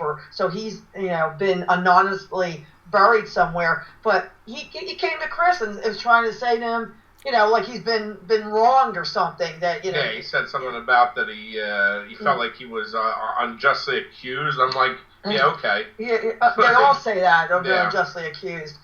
It's like they're trying to make a case to Chris that they were only doing their duty because each one of these people that we've been able to research, they've done horrific crimes. They've all done it under the idea of, well, I'm just following orders, or I'm doing it for the Fuhrer or for the fatherland. And whatever it may be, I still think, these guys, if you were to look back, they're still in denial, or they would say that they're only doing their duty. So many of these SS officers, there's tens of thousands of them after World War II that were never prosecuted. They were able to go about their lives, even using their real names. And this is incredible that, it's still haunting this world, and they're still affecting us, 70 years later. And they're certainly affecting us because, Noreen, you know better than anyone, when I was on your show last May, and we were talking about my sequel and it has to do with, us discovering about the Nazi connection. And what did we get? We got people with German accents that were some kind of spectral interference was coming through. And that's right. We've got the transcript that one of your listeners wrote down, sent it to me, and I did not show this to Chris, but Chris actually listened to your show a day or two later and had his ear up to a microphone. Up to my phone because I was watching on the YouTube. So that's right. But if you remember during that show, my fan kept going off on the computer, which was making like a white noise. Yeah, and that's why we were getting those EVPs.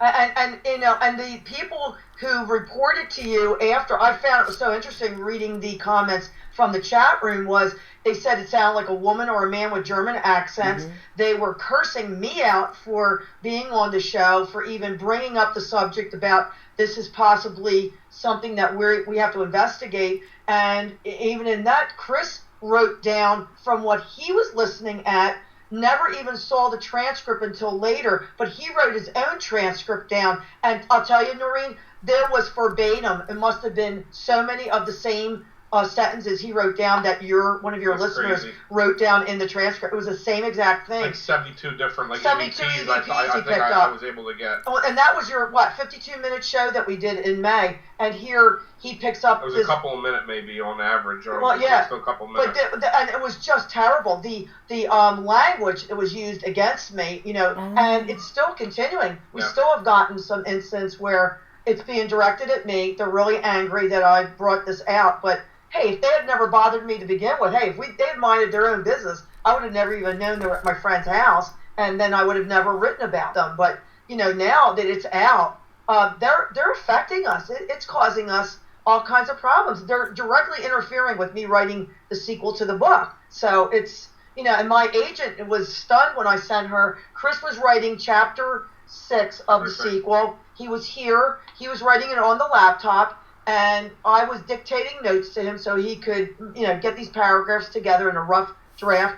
And then he said, well, let me send you the rough draft bomb. I'll send you from my computer. Then you look it over, and then you go back and refine it with your other notes. So I said, fine. I said, you did what you had to do. When he left, and then I looked back at the chapter he sent me, I could not believe what was written down. It's like someone had come over Chris's hands and typed completely different things that we had dictated. I could see the thread of my actual chapter and what we wrote down. I think it was actually after, though, because I was rereading stuff as we were going through. I think it was the point when I sent you the email attachment, like everything changed in the email attachment, and it was just foul language and just explicit material. I was like, I didn't write that. Like, where would you come up with something like that? Well, oh my God! Wait a minute. You mean they're actually changing the verbiage? They changed the entire chapter. Oh my The God! most explicit cursing and just vile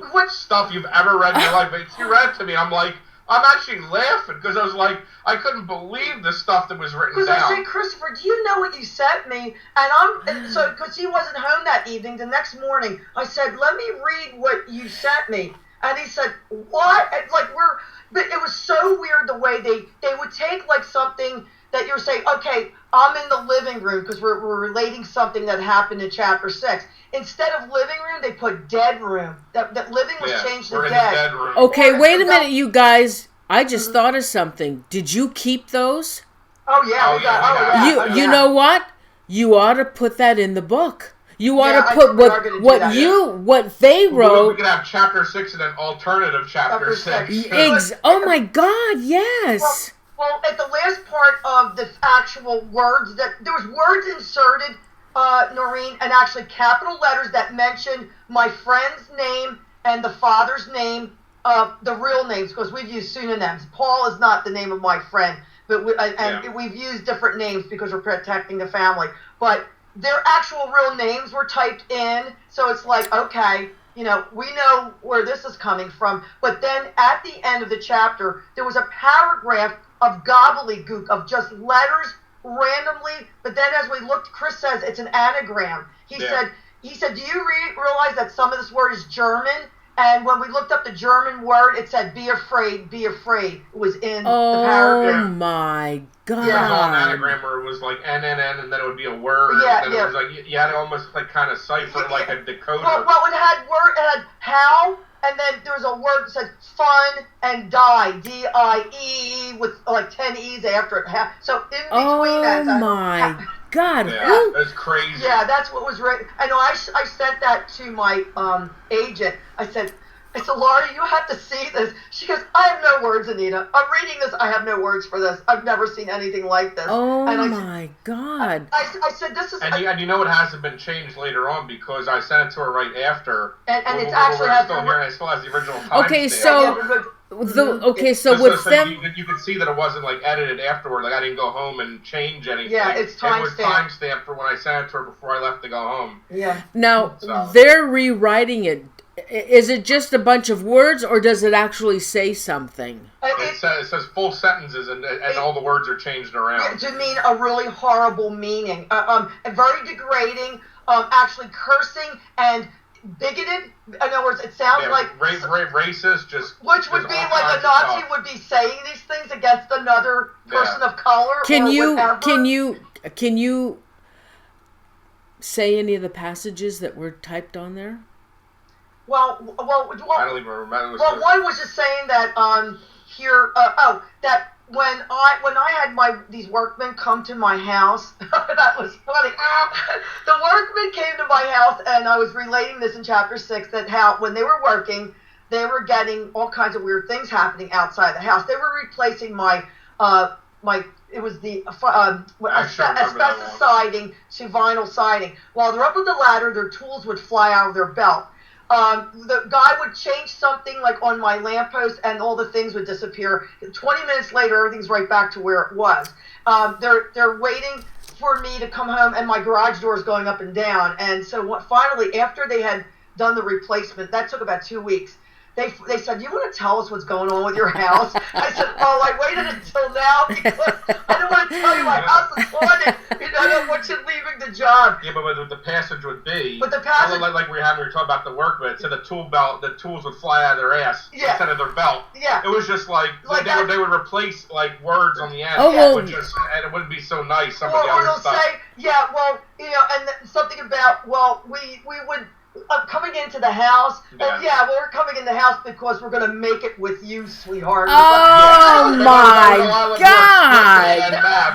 We'll just leave it at that, Oh my God! There's just something about that. The guy's going to take pictures of you through various rooms naked, and then do whatever he wanted to do. I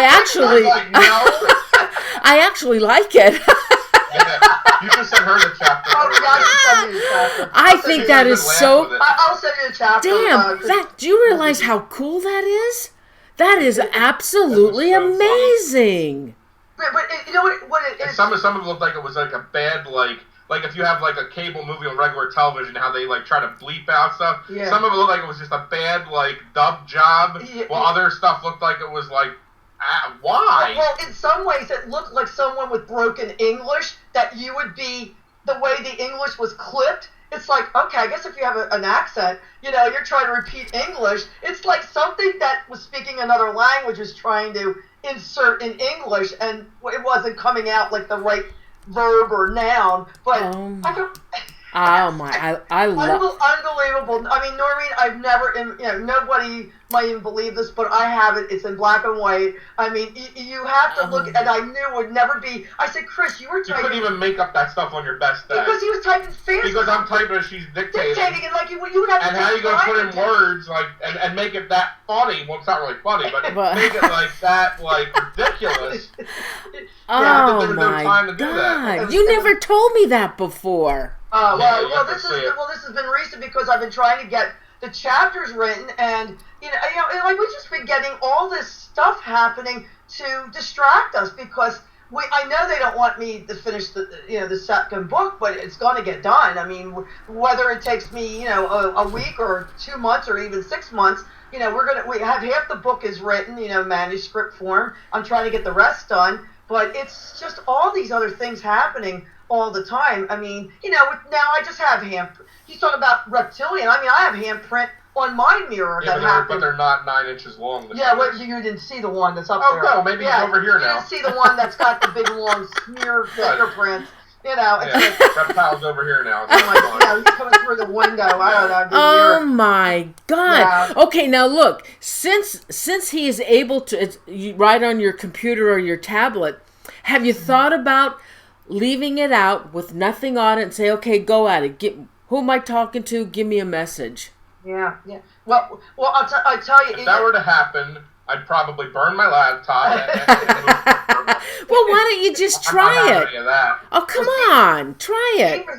He wrote this. It was funny because he wrote this near our fireplace in the living room. And just as Bill said, the fireplace, even though this on the first floor is from 1947 when they built this house, but downstairs in the basement, it goes directly to the old part of the house. And we've actually seen, and I know we've seen like weird lights or things come through in just inside we don't use the fireplace, but you could see these little lights and things that Chris has captured on his phone while we were talking about the show that we were on, the producer. We were talking to California and the producer to do a haunting. And there was stuff going on while we were talking to her on the phone that Chris said, you don't believe what's happening. Well, I got pictures I took of the fireplace. All these little lights. It was like first it would be like, well, not so much orbs. It was blue lights, and then it was like it would really blink out and then come out. And I said, you were right near the fireplace while you're writing with your laptop. And it's like something went over him and was typing on top of his hands or something. It's just I have no idea. Or something. Wow. I mean, I don't know if you were possessed or what. I wasn't possessed. It was weird. Oh my God.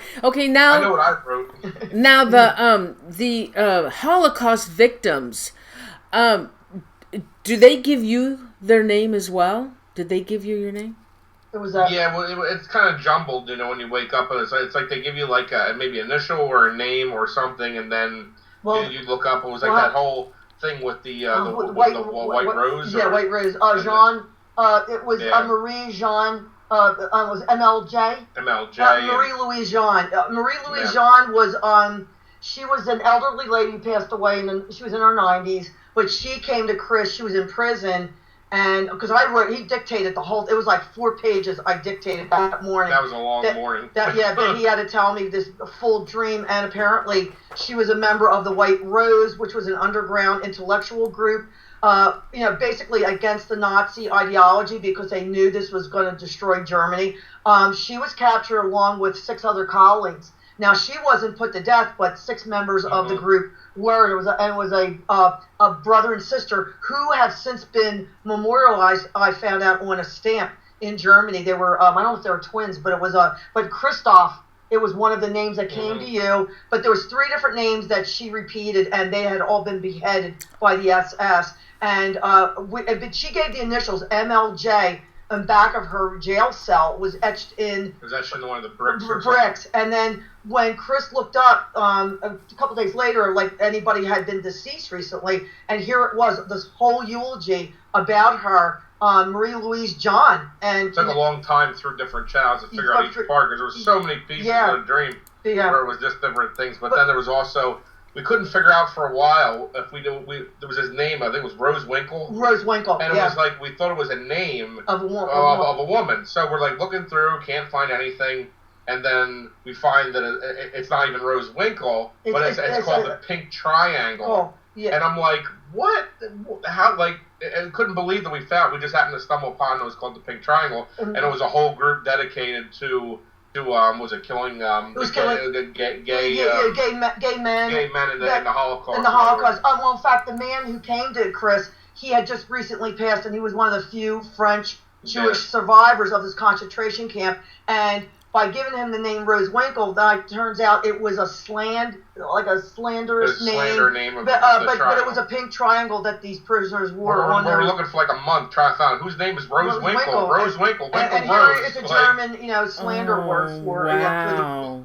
My God! Your story keeps getting more amazing all the time. It's crazy. I thought you could have a whole mini series. Well, we even had Bud Hopkins. That was another one. It was a UFO guy came to Christopher. It's all walks of life. It's all the way back from World War II to just little things down there. Well, you even had people historically that came back from the 1800s, too.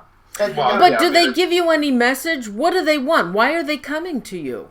They're just passing through, and I guess because of the portal, whatever. Like I said, most of the stuff happened here, so I'm assuming it's with the portal being open that. Well, it comes and goes. These people are passing through, and me being whatever I am, psychic medium or whatever, I kind of pick up on the energy. It might just that maybe they're going through like 5 seconds, so they're just kind of going on wherever they have to go, and I'm picking up on this whole guy's life or whatever it is within that few minutes or few seconds, and it's just it's a whole relation of information, and then it goes like down to this person. It's like a whole web. Yeah, and you're just trying to figure out why. I think some of it has to be directly related to what the research I'm trying to find out about my friend's family, as far as with World War II, Holocaust. We even had a pilot from World War II came to him.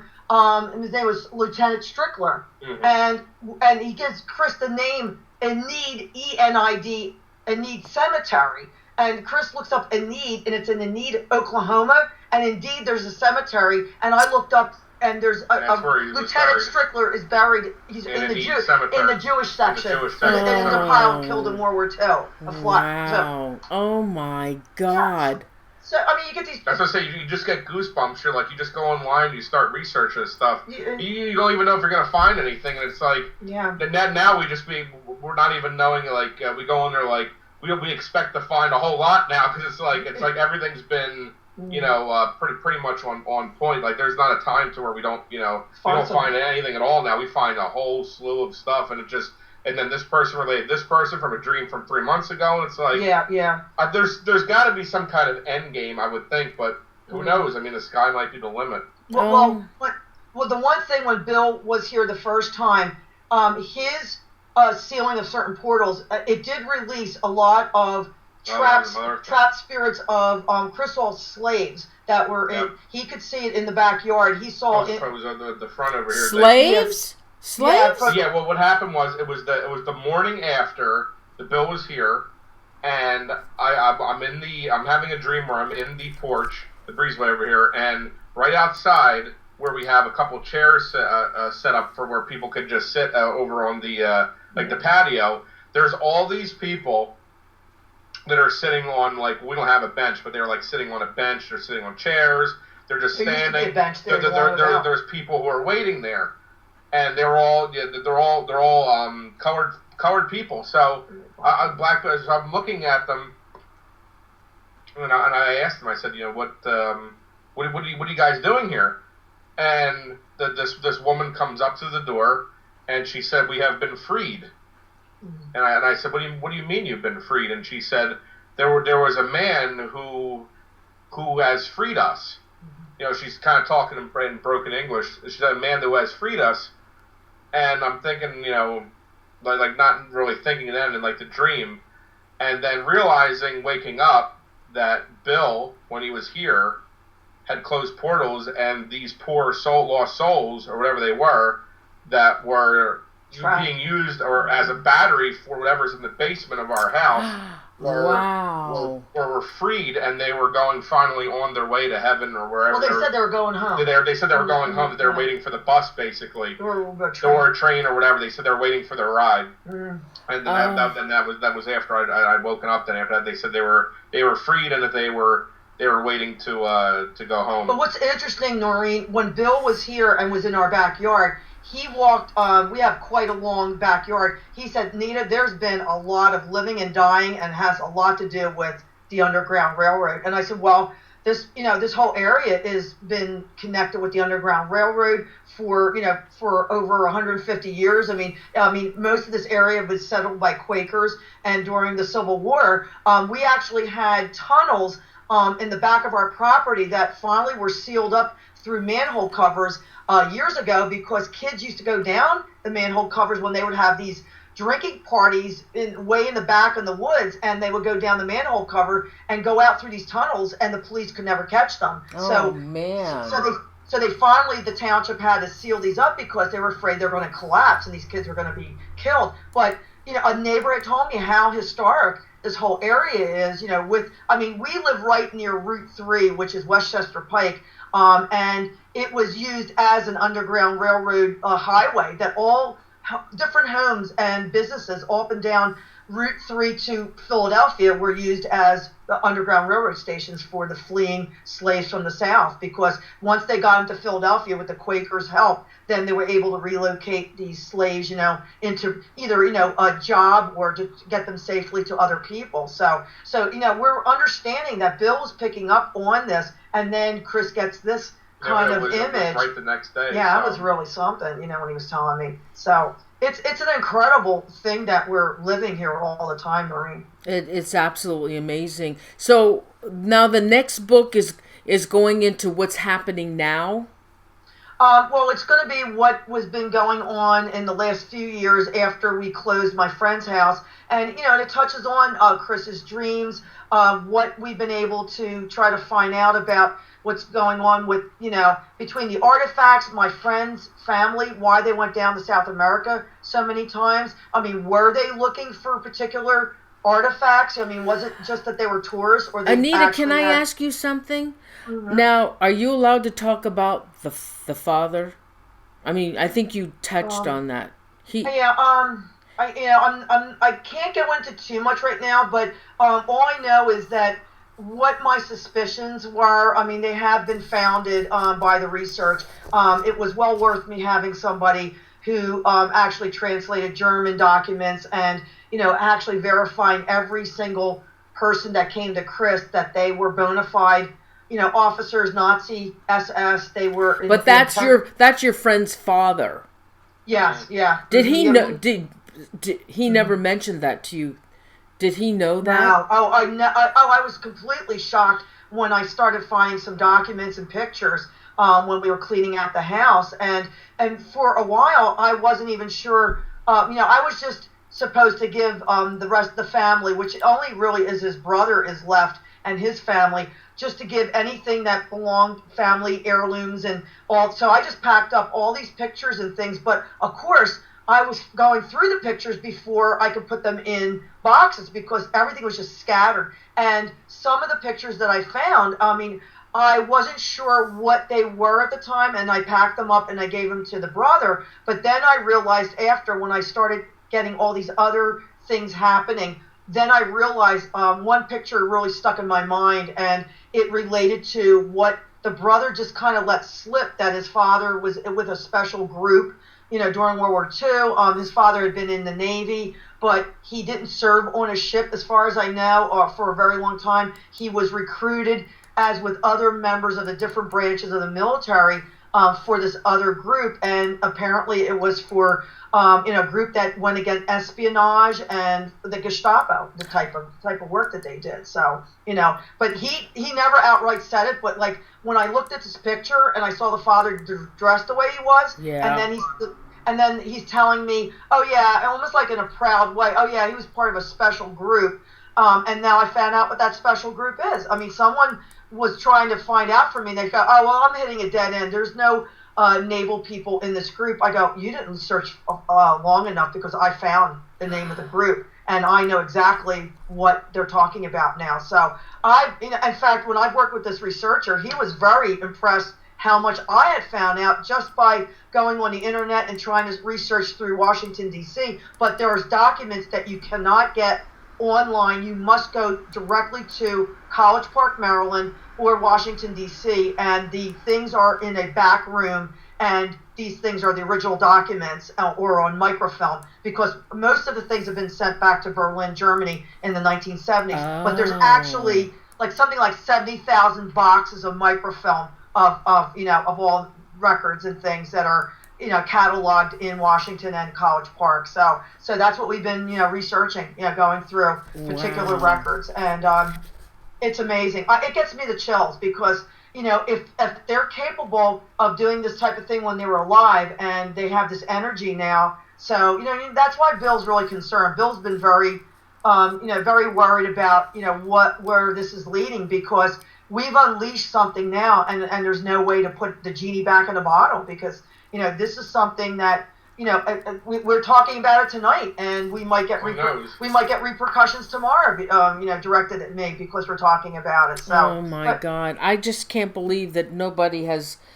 made a movie out of your story, and it seems, and it's getting worse. It's getting more complicated, it seems. Yeah, well, that's really the word for it, Noreen. It is very complicated, and it has aspects where people at any point can say, I don't believe this. This is just too far-fetched. Well, believe me, if I heard me talking to someone else and I was hearing me, I wouldn't believe it either. It's just, but when you're living it and each little piece of the puzzle starts fitting in, it's like the most major adventure. No, I mean, I felt like we were Indiana Jones when we were in my friend's house, because of all the junk and things that we had to go through and all the artifacts. I mean, it was like an archaeological dig in his house because of what we had to find for just legal reasons, and going through every box and paper. But now it's like something that bridges the paranormal, it bridges UFO, it bridges Nazism, and now I've done quite a few blogs on the Nazis and the occult, the occults that they were involved in, and I never knew this. I never realized how much Hitler was involved in the occult, and how much they depended that was going to be what was going to make them rule the world. And I don't even think, that's just now coming out, I think, on TV shows, but I'm understanding the background now and understanding why this could be like, maybe this object that we have is connected. It might have been something that his father was searching for, and it could be, something that the Nazis really wanted. And, they had to wait till after the war was over to kind of search for these things. Do you think maybe your friend was going back to Argentina because maybe the father was there?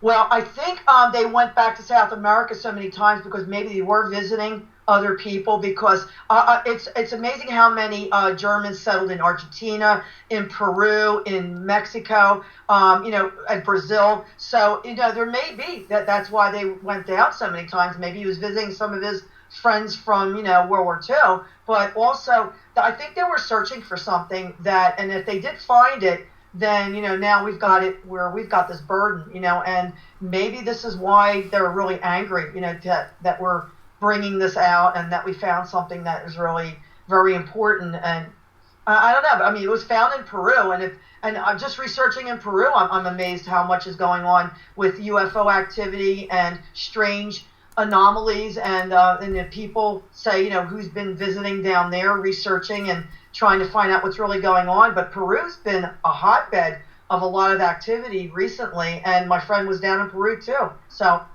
I'll never really know exactly what he was doing down there, but, I can only surmise, and guess. Wow, you have so much going on. It's unbelievable. When the next book comes out, you got to come back on the show, and I imagine there's stuff that you haven't told us yet because you're waiting for the book.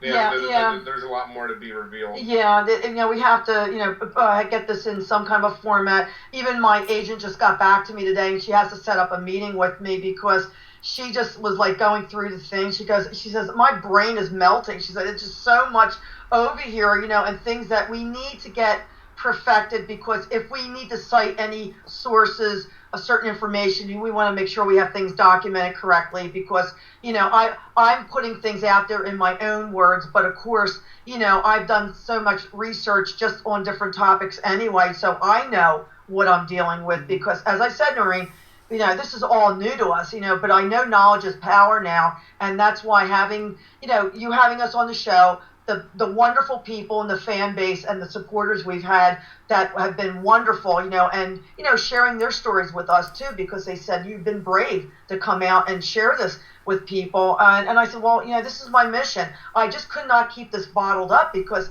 how can you not, things are going to get out, because, you can't live like this. I've had clients at my home that were picking up a piece of artwork, and they've had paranormal activity shown right in front of them, and it's like, they look at me like, okay, no wonder my business, now I had to bring the business over to Chris's store, because nobody wants to come. What's that spool spread? What's that Deutschmark coin being thrown against the wall? Oh my God. No. They would have stayed hidden, but now we're minding our own business. My client's in my room with me in my studio, which we're right here tonight, and all of a sudden you hear these bangs of metal, like metallic stuff, and she goes, "What's that, Anita?" I go, I don't know. I'm trying to make light of it, but then they did it a couple more times, and she said, you told me about some strange things, but now I really believe you. And we're looking, and there's these German Deutschmarks on the floor. Oh, now wait a minute. Those are reports, right? Yeah, I guess they came out of nowhere. Tell them. Now, this is something that's I've never known this to happen to anybody but Anita. Tell them about that. Oh, okay. Well, not only we've had things drop from the ceiling. I've had pennies drop from the ceiling. We've had things materialize, just come from thin air, get thrown against the wall like metal objects. But also that I have actually, we have a resident lady ghost here that she's from probably the Victorian times, and leaves me knitted little pieces of threaded textiles as gifts. I'm showing them that picture that you sent me. Oh, I sent you that picture. Yeah. Okay, they're the two most recent. She's had quite a few left. There was one actually left in my house. That's the one I showed her. Which was a random time. I found one. Well, if you're showing your the audience, the one is a brown thread that was found in your bedroom, and then the other one was found on back of my green sweater in September of last year. As we were in one of these department stores, and Chris just pulled it off my sweater and said, "This wasn't on your back a minute ago, Mom." What? And I looked at it and I go, "Oh, I guess Marjorie left me another gift."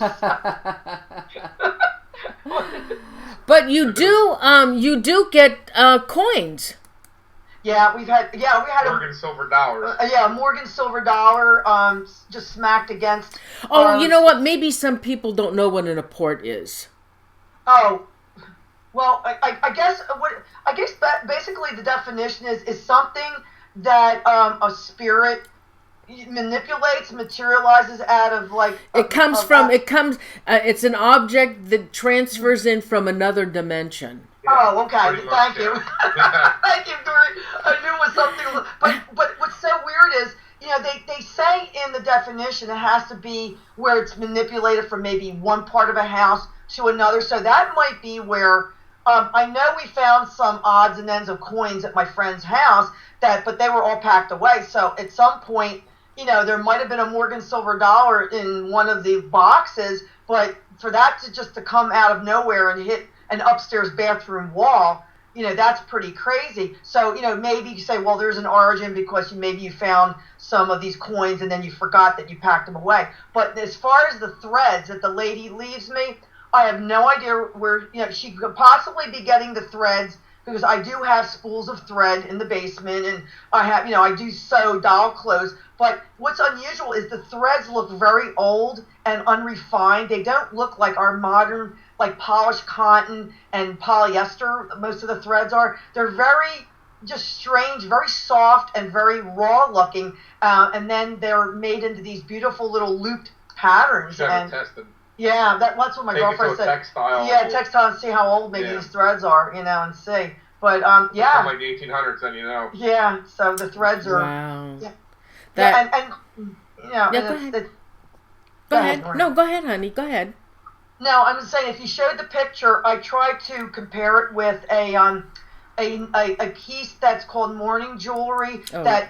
Years ago, people would take the hair from a deceased loved one, and it didn't have to be deceased, could be just a lover's lock, and somebody wants to make it into an object to put into a locket. But there's actually where they'll take, members of different family, and take the hair and weave it into flowers and into different decorative designs, or even into bracelets, or to fill into a locket. And my girlfriend, who is very much into Victorian history, she's the first one who pointed it out to me. She said, this looks very much like the way they did the very fine hair weaving with Victorian jewelry, that when she saw the loop pattern, she goes, that looks exactly like what I've seen on that jewelry. So that was like surprising. I never thought of that. I just didn't even know what I looked like, to me, like very fine lace, or like it was crocheted, but it just looks like this loop pattern, and it's always very distinctive. We know when it's a piece that she leaves, because there's no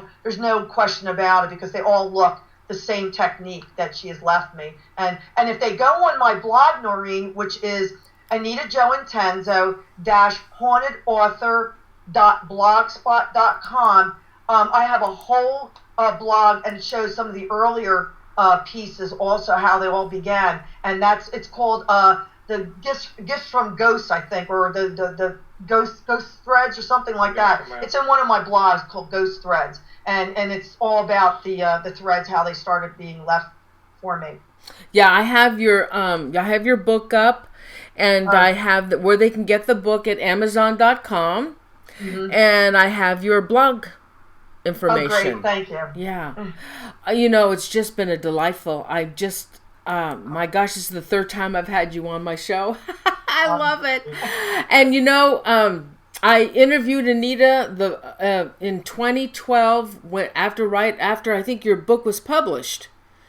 It was in the process of being published. We had a hold up, and it took a few months. We had some glitches with some of the things, but you were the first one to believe in me, Noreen, to have me on your show. The first one. I did, and somebody else has told me that too.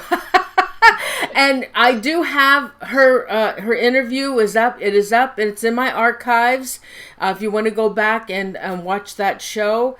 But geez, and I always told you that you were going to be on TV. Now I'm hoping they're going to turn your story into a movie, because the next time we're on, we'll be on the red carpet.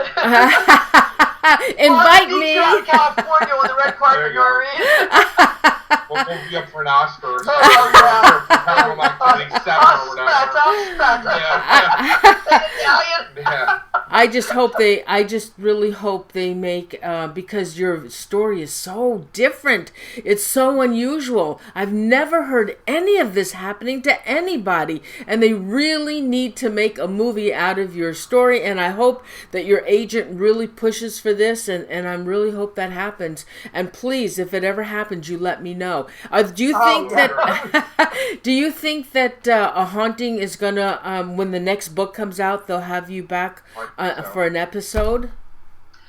It's a possibility. I think there might be before that, maybe just embellish the episode with where they have where are they today, or what's been going on, like since the episode, or as the scene is being shown, they put a blurb, like an enhanced episode. They put a blurb at the bottom, and they tell you some more things that you didn't know, because there was so many documents going back and forth on our emails with the producer, because I gave her so much of the information and background, and then she had so many interviews with me and Chris that they made it as authentic as possible. I felt in the short amount of time that they could present it, and we were really happy the way they presented it, and everybody who has seen it, they just were so really in awe. They couldn't believe the guy. They couldn't believe that, hey, we know you, and then you're on TV. Well, guess what? I look at myself on TV, and I can't believe it's me. I have to pinch myself. All I can say is if my parents were alive, they'd be over the moon, because that's what they both wished. They knew I was in the process of getting the book published, and my mom and dad were great supporters of me and Christopher. They loved him dearly. They helped me raise Chris. And they're watching from heaven. They know what's going on, and I think every day, thank you for your blessings, and thanks for people like you, Noreen, that present your types of shows and educate the public out there and let them know this really goes on. This is something. I mean, I would have to be the greatest actress and the greatest writer to ever make any of this stuff up, because you can't make this No. I could never dream up this stuff. Well, Anita and Chris, thank you so much for coming on the show again. And you remember, when the next book comes out, call me. Let me know when it's out, and have you back on the show again. Okay? Well, and best of luck to you. It's going to be another hit. Thank you so much.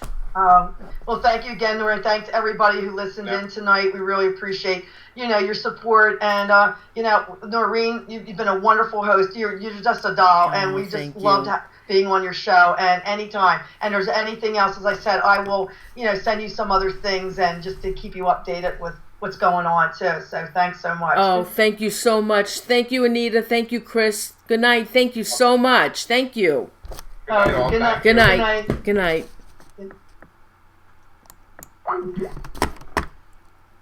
Oh, man. Oh, that was awesome. Hey, guys. Thanks. Hey, everybody. Thank you so much for joining me tonight on the show. I hope you enjoyed it. What a story she has, huh? It's amazing. And Bill Bean, thank you so much again for joining me on the show, joining us, and I will have you back again. And Anita, you write that book, honey, get that done. I'm anxious to have you back on the show. Everybody, thanks so much for joining me. And chat's going really well. Hey, everybody. Hey, do you want me to do the shout-outs? Let me see if I can get this over here without disconnecting. All right, hold on. Oh, it was an artifact. They can't find it. The artifact that is causing all the problems, it's a shapeshifter. They can't find it. It changes shape. They may not ever be able to find it. Now, that's pretty weird. That might have something to do with aliens, All right, let me see if I can bring this over here. And she does, oh, thanks. Hey, she does get apports. They have crazy things going on in their house. Absolutely crazy. And now with this UFO stuff, very, very interesting. Oh, do you want me? I'll do shout outs if I can. Hold on, guys. I'll do some shout outs here. Hold on. Let me get my mouse over here. Hold on. I want to thank you again for everybody joining me tonight. And there were so many. It was frozen before. So let me see what I can do. This is really hard and I feel really bad. Okay, Putty, Unique Annie, Putty Tat, F Warrior, Wolf Height, TT Paranormal, Paraghoster, Carrie Y, Caterich, Annie, Ginger Simmons, Julie Allman, Shelly Phillips, Simon James,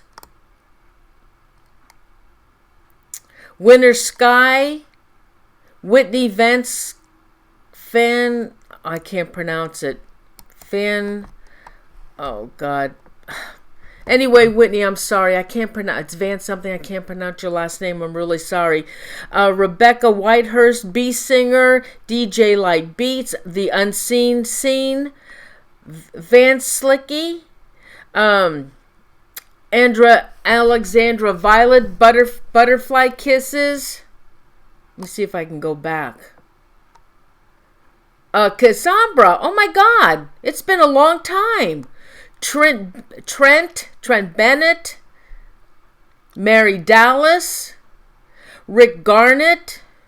I saw Royce in here earlier. I guess he left. Hey, Joe Meyer, Stepharu Dragon Butt, Cat Paranormal, Upstate Supernatural, Starry Night, Jen Treasure Trove,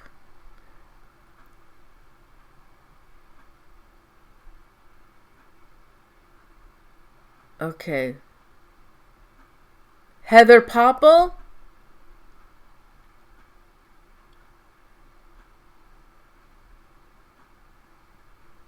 Luscious Huntress, Heather Sky, Yvonne Bissett,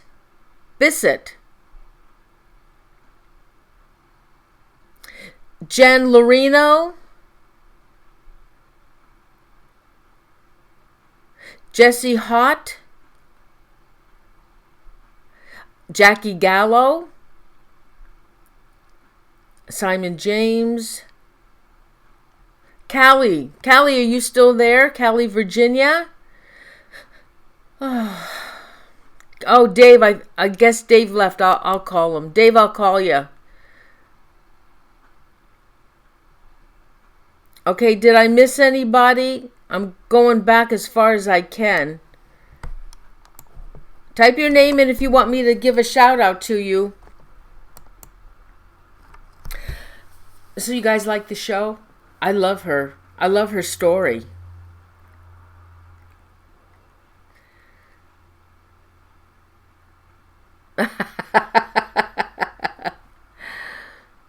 Carl White, Paradigm Shift Paranormal. Oh, PSP, that's Deb? Okay, Putty, I will read your email. Krista Storm, Melissa Gerber, Quizzle. Yes, Quizzle. David Coffin. Oh, Royce, there you are. Derek Wade. Chief Beef Loco. I'm hungry. I want some beef. That sounds good. Rebecca, that's me. Kim Orlean.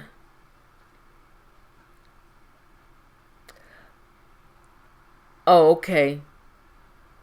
Oh, Debbie, hi, honey. Paranor. Anybody else that needs a shout out? I love you guys too. Thank you so much for being here. Oh, Kendall Jenner.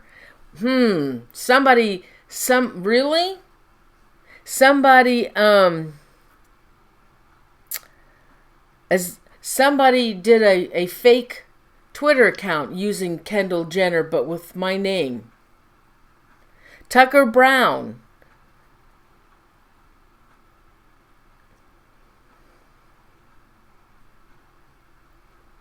Lisa Bevan. Oh, okay, Lisa. I know who you are.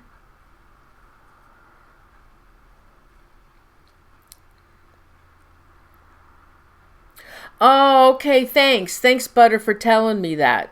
Whip wasn't in here tonight, huh? No Whip? Oh, Kendall Jenner's a troll? A shout out, honey. Yeah, Whitney Van Slicky.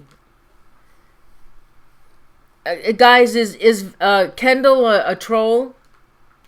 Let me know.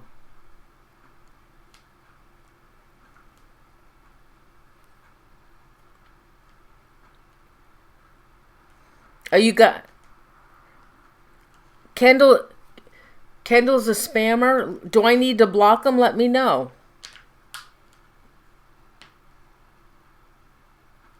Oh, Chip. Oh my God. You know the show's at 6 o'clock. Can you say Deborah? Deborah, are you watching?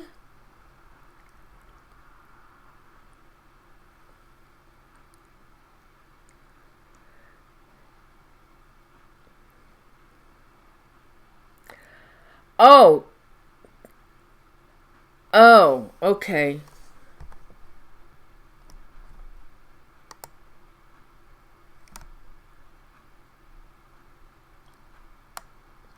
Yeah, I wonder if that's the person that did. I wonder if that's the person that did one of those fake accounts.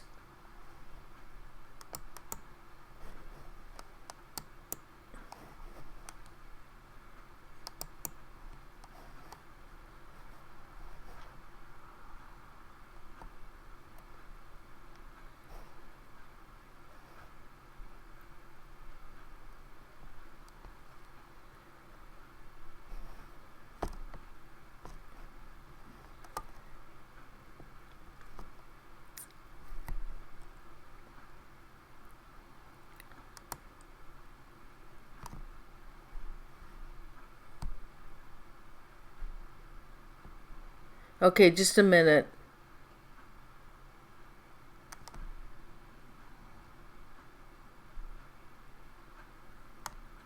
Hold on. See if I can find it.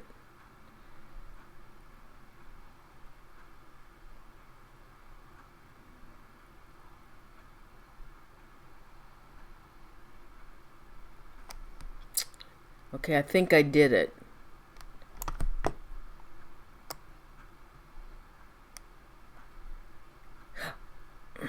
All right, I think I did it.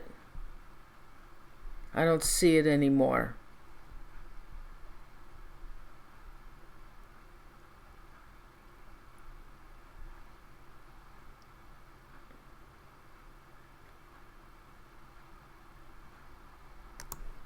Okay.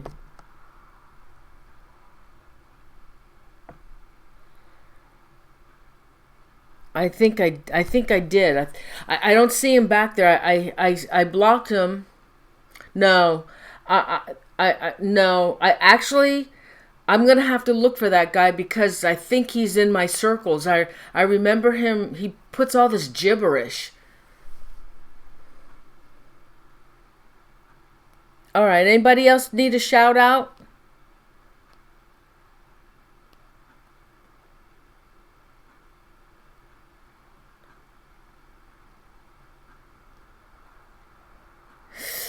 All right. Hey, you know what?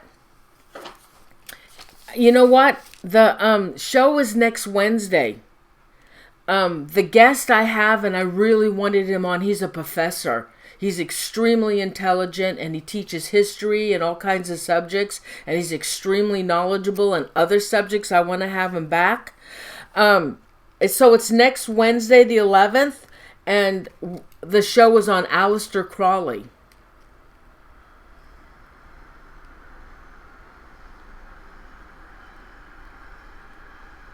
Please let it...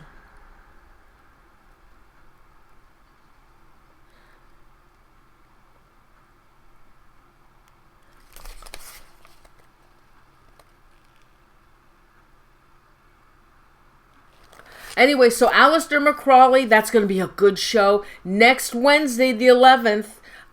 Okay? And then, and guess what? Somebody had asked me about the Dyatlov Pass in Russia. Well, guess what? February 19th on Thursday, we're doing that. Oh, you like the blue? I'm gonna try and. Hey, do you guys like the background rather than the green screen? Does it bother you that I don't do the green screen? This is so much easier not to do the green screen. Yeah, that's gonna be really good. The day, and then on the 26th, the last Thursday of the month. Oh my God! Guess what? I have Deanna Simpson. And she is the one, hers is the Hanover haunting, demonic haunting. She's the one that had a news crew over at the house, and this was all done live. They were interviewing her, and guess what? He was attacked on camera, and she has a demonic haunting. So I'm going to be, she's my guest, and that's, we're going to do the show on the last Thursday of February.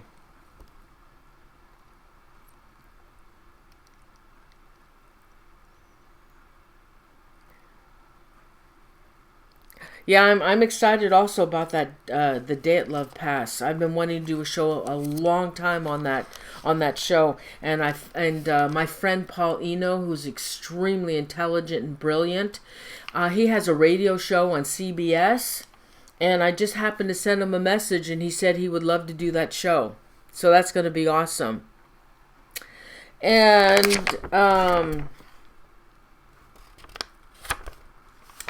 do you guys want to know what I'm doing in March? Guess what? In March, Rob Gutro was coming back. He wants to talk about some other stuff. So he's coming back. I really like Rob. I love him. And March 12th, Archbishop Ron Feo was coming back. Oh, so do you mind? Okay, so what do you think of these plain backgrounds? Do you mind if I just do a background that matches a boa rather than the green screen with all those fancy different backgrounds? Because I can get a background for every boa, a different. Really? Is that okay?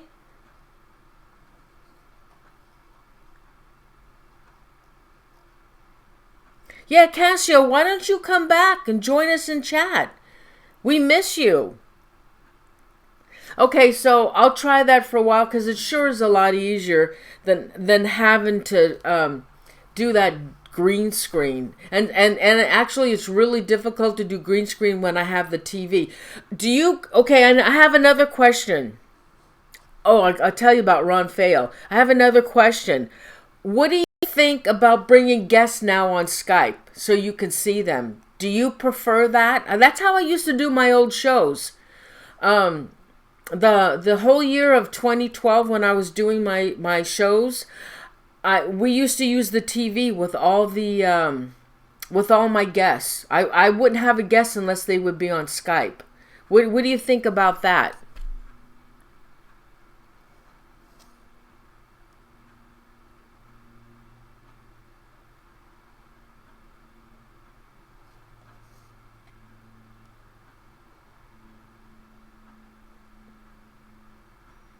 Oh, 99 rum bottles. Hi. Okay, so do you like the Skype then? Oh, Andy likes it. Okay. Okay. All right. Well, that's how I was the only one doing that. And that's how I would do that's how I started with my shows, using Skype for my guests. Okay. All right. And it's really hard to do green screen and the TV too.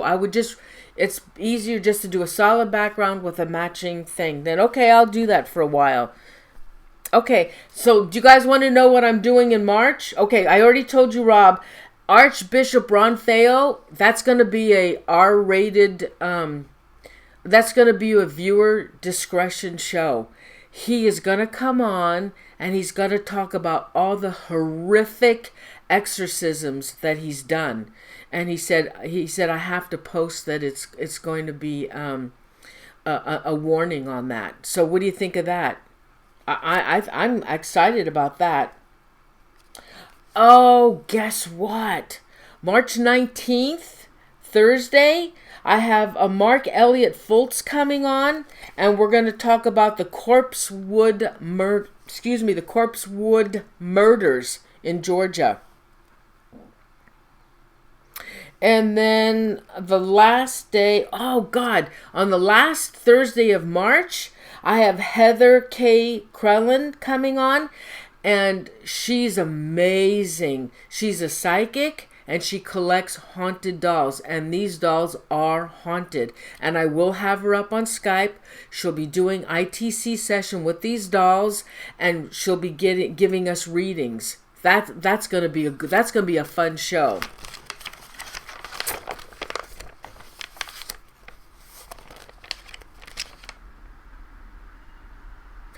Oh, really? Why, Rick?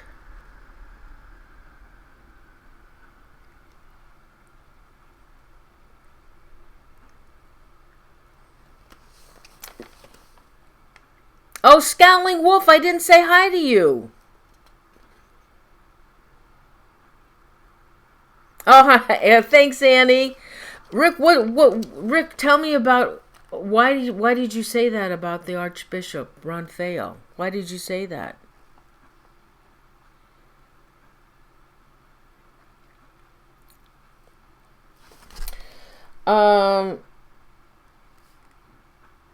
Oh, let's see. And then in April, oh God, do you want to hear all? I'm booked through almost through May.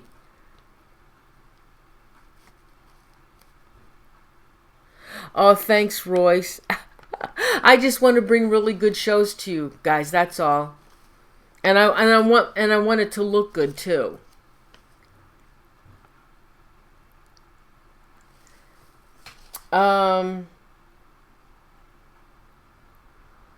Okay. All right. Well, I don't have to go into April and May. I'll tell you next time about that. Okay? Because that's enough for you. You're not going to remember anyway. But oh, go on. Okay. Okay. So now so I did March, and then in April. God, I have to remember I didn't. We're going to talk about Bigfoot and interdimension. Is that okay? What do you think of that? This DB Young is awesome, and we're going to talk about Bigfoot and how he's probably an interdimensional being. I think that's going to be a good show. And then I have a Lewis Charles coming on April 9th, a Thursday. And we're going to talk about angels and ghosts. And then on April 16th, Philip Circusa. And he does the Horsefly Chronicles. And then Thursday, April 23rd, my friend Ray Johnson. He's a New York detective, but he's all... Chicago, but he's also known as the oh my God, ghost detective, and he does tours in Chicago, but he is a history buff, and we're going to talk about unsolved crimes, and also about the H.H. Holmes murders. The Crime Castle, H.H. Holmes, and some other unsolved murders in Chicago. And then my friend is coming on April 30th, Diane Zeman. Now, we actually investigated her property up in the Gold Country, and that was when I was with Live Sci-Fi. And we were up there many times doing paranormal investigations on her property. And her property is American Indian land. And she has an entity and she's written a book called No Earthly Idea, and she's going to talk about her story and this entity. So that'll be on the 30th. Oh yeah, now I did a show on H.H. Holmes. It's in my archives. It's on my front page of my YouTube. And I want to tell you something about that. It's called H.H. Holmes. And I want to tell you, I had Jeffrey Mudgett, he came on my show, and this was in 2012. And he had just written the book, and it was just released. Now, when Jeff came on the show, things were different because he had just released the book, and he was willing to talk about everything. And that was a 2-hour show, maybe even longer. And he told us stuff that he won't talk about today. It's an amazing show. You know, in 2012, my shows, audio and video weren't the greatest because we didn't have YouTube then. We had to rely on Livestream and Ustream. They were horrible. I mean, horrible to do a live show off of, but that's all I had. And anyway, Jeff Mudgett talked about things. That is one of my favorite shows because he was telling all. It was absolutely fascinating what he was telling us, and now he will not talk about that. Everything is kind of like secret, and he says, I did a show with him on Live Sci-Fi, and he said, no, I can't talk about that because of my daughter's inheritance. Well, guess what? He forgot that he had talked about on my show originally. So that is an amazing show. If you guys go to my front page of my YouTube channel, and it's on there. And so let's see. So then in May, I only have 2 shows booked. I've got to get some more. I've got to get some more guests, but guess what? On May 7th, I have a guest called, her name is Marie Jones, and she's written a book on the Twilight Zone, Stargate. It's going to be on Stargate. Now, somebody had asked me to do a show on that, so I am going to be doing a show. This Marie Jones is absolutely brilliant. And then on the 28th, because I've got to fill the 14th and the 21st, on May 28th, I have a Heather Lynn, and she wrote a book on archaeology evil. And she's a doctor, a PhD, absolutely intelligent. But I'm going to tell you, I'm so lucky to have all these. Do you realize a lot of these guests have PhDs that are coming on the show? It's unbelievable. Unbelievable. These people are brilliant that are coming on the show, and I'm really happy to bring them to you. Oh, so I guess that's it. Anyway, everybody, I want to thank you again so much for coming on the show. Wow. Oh my God.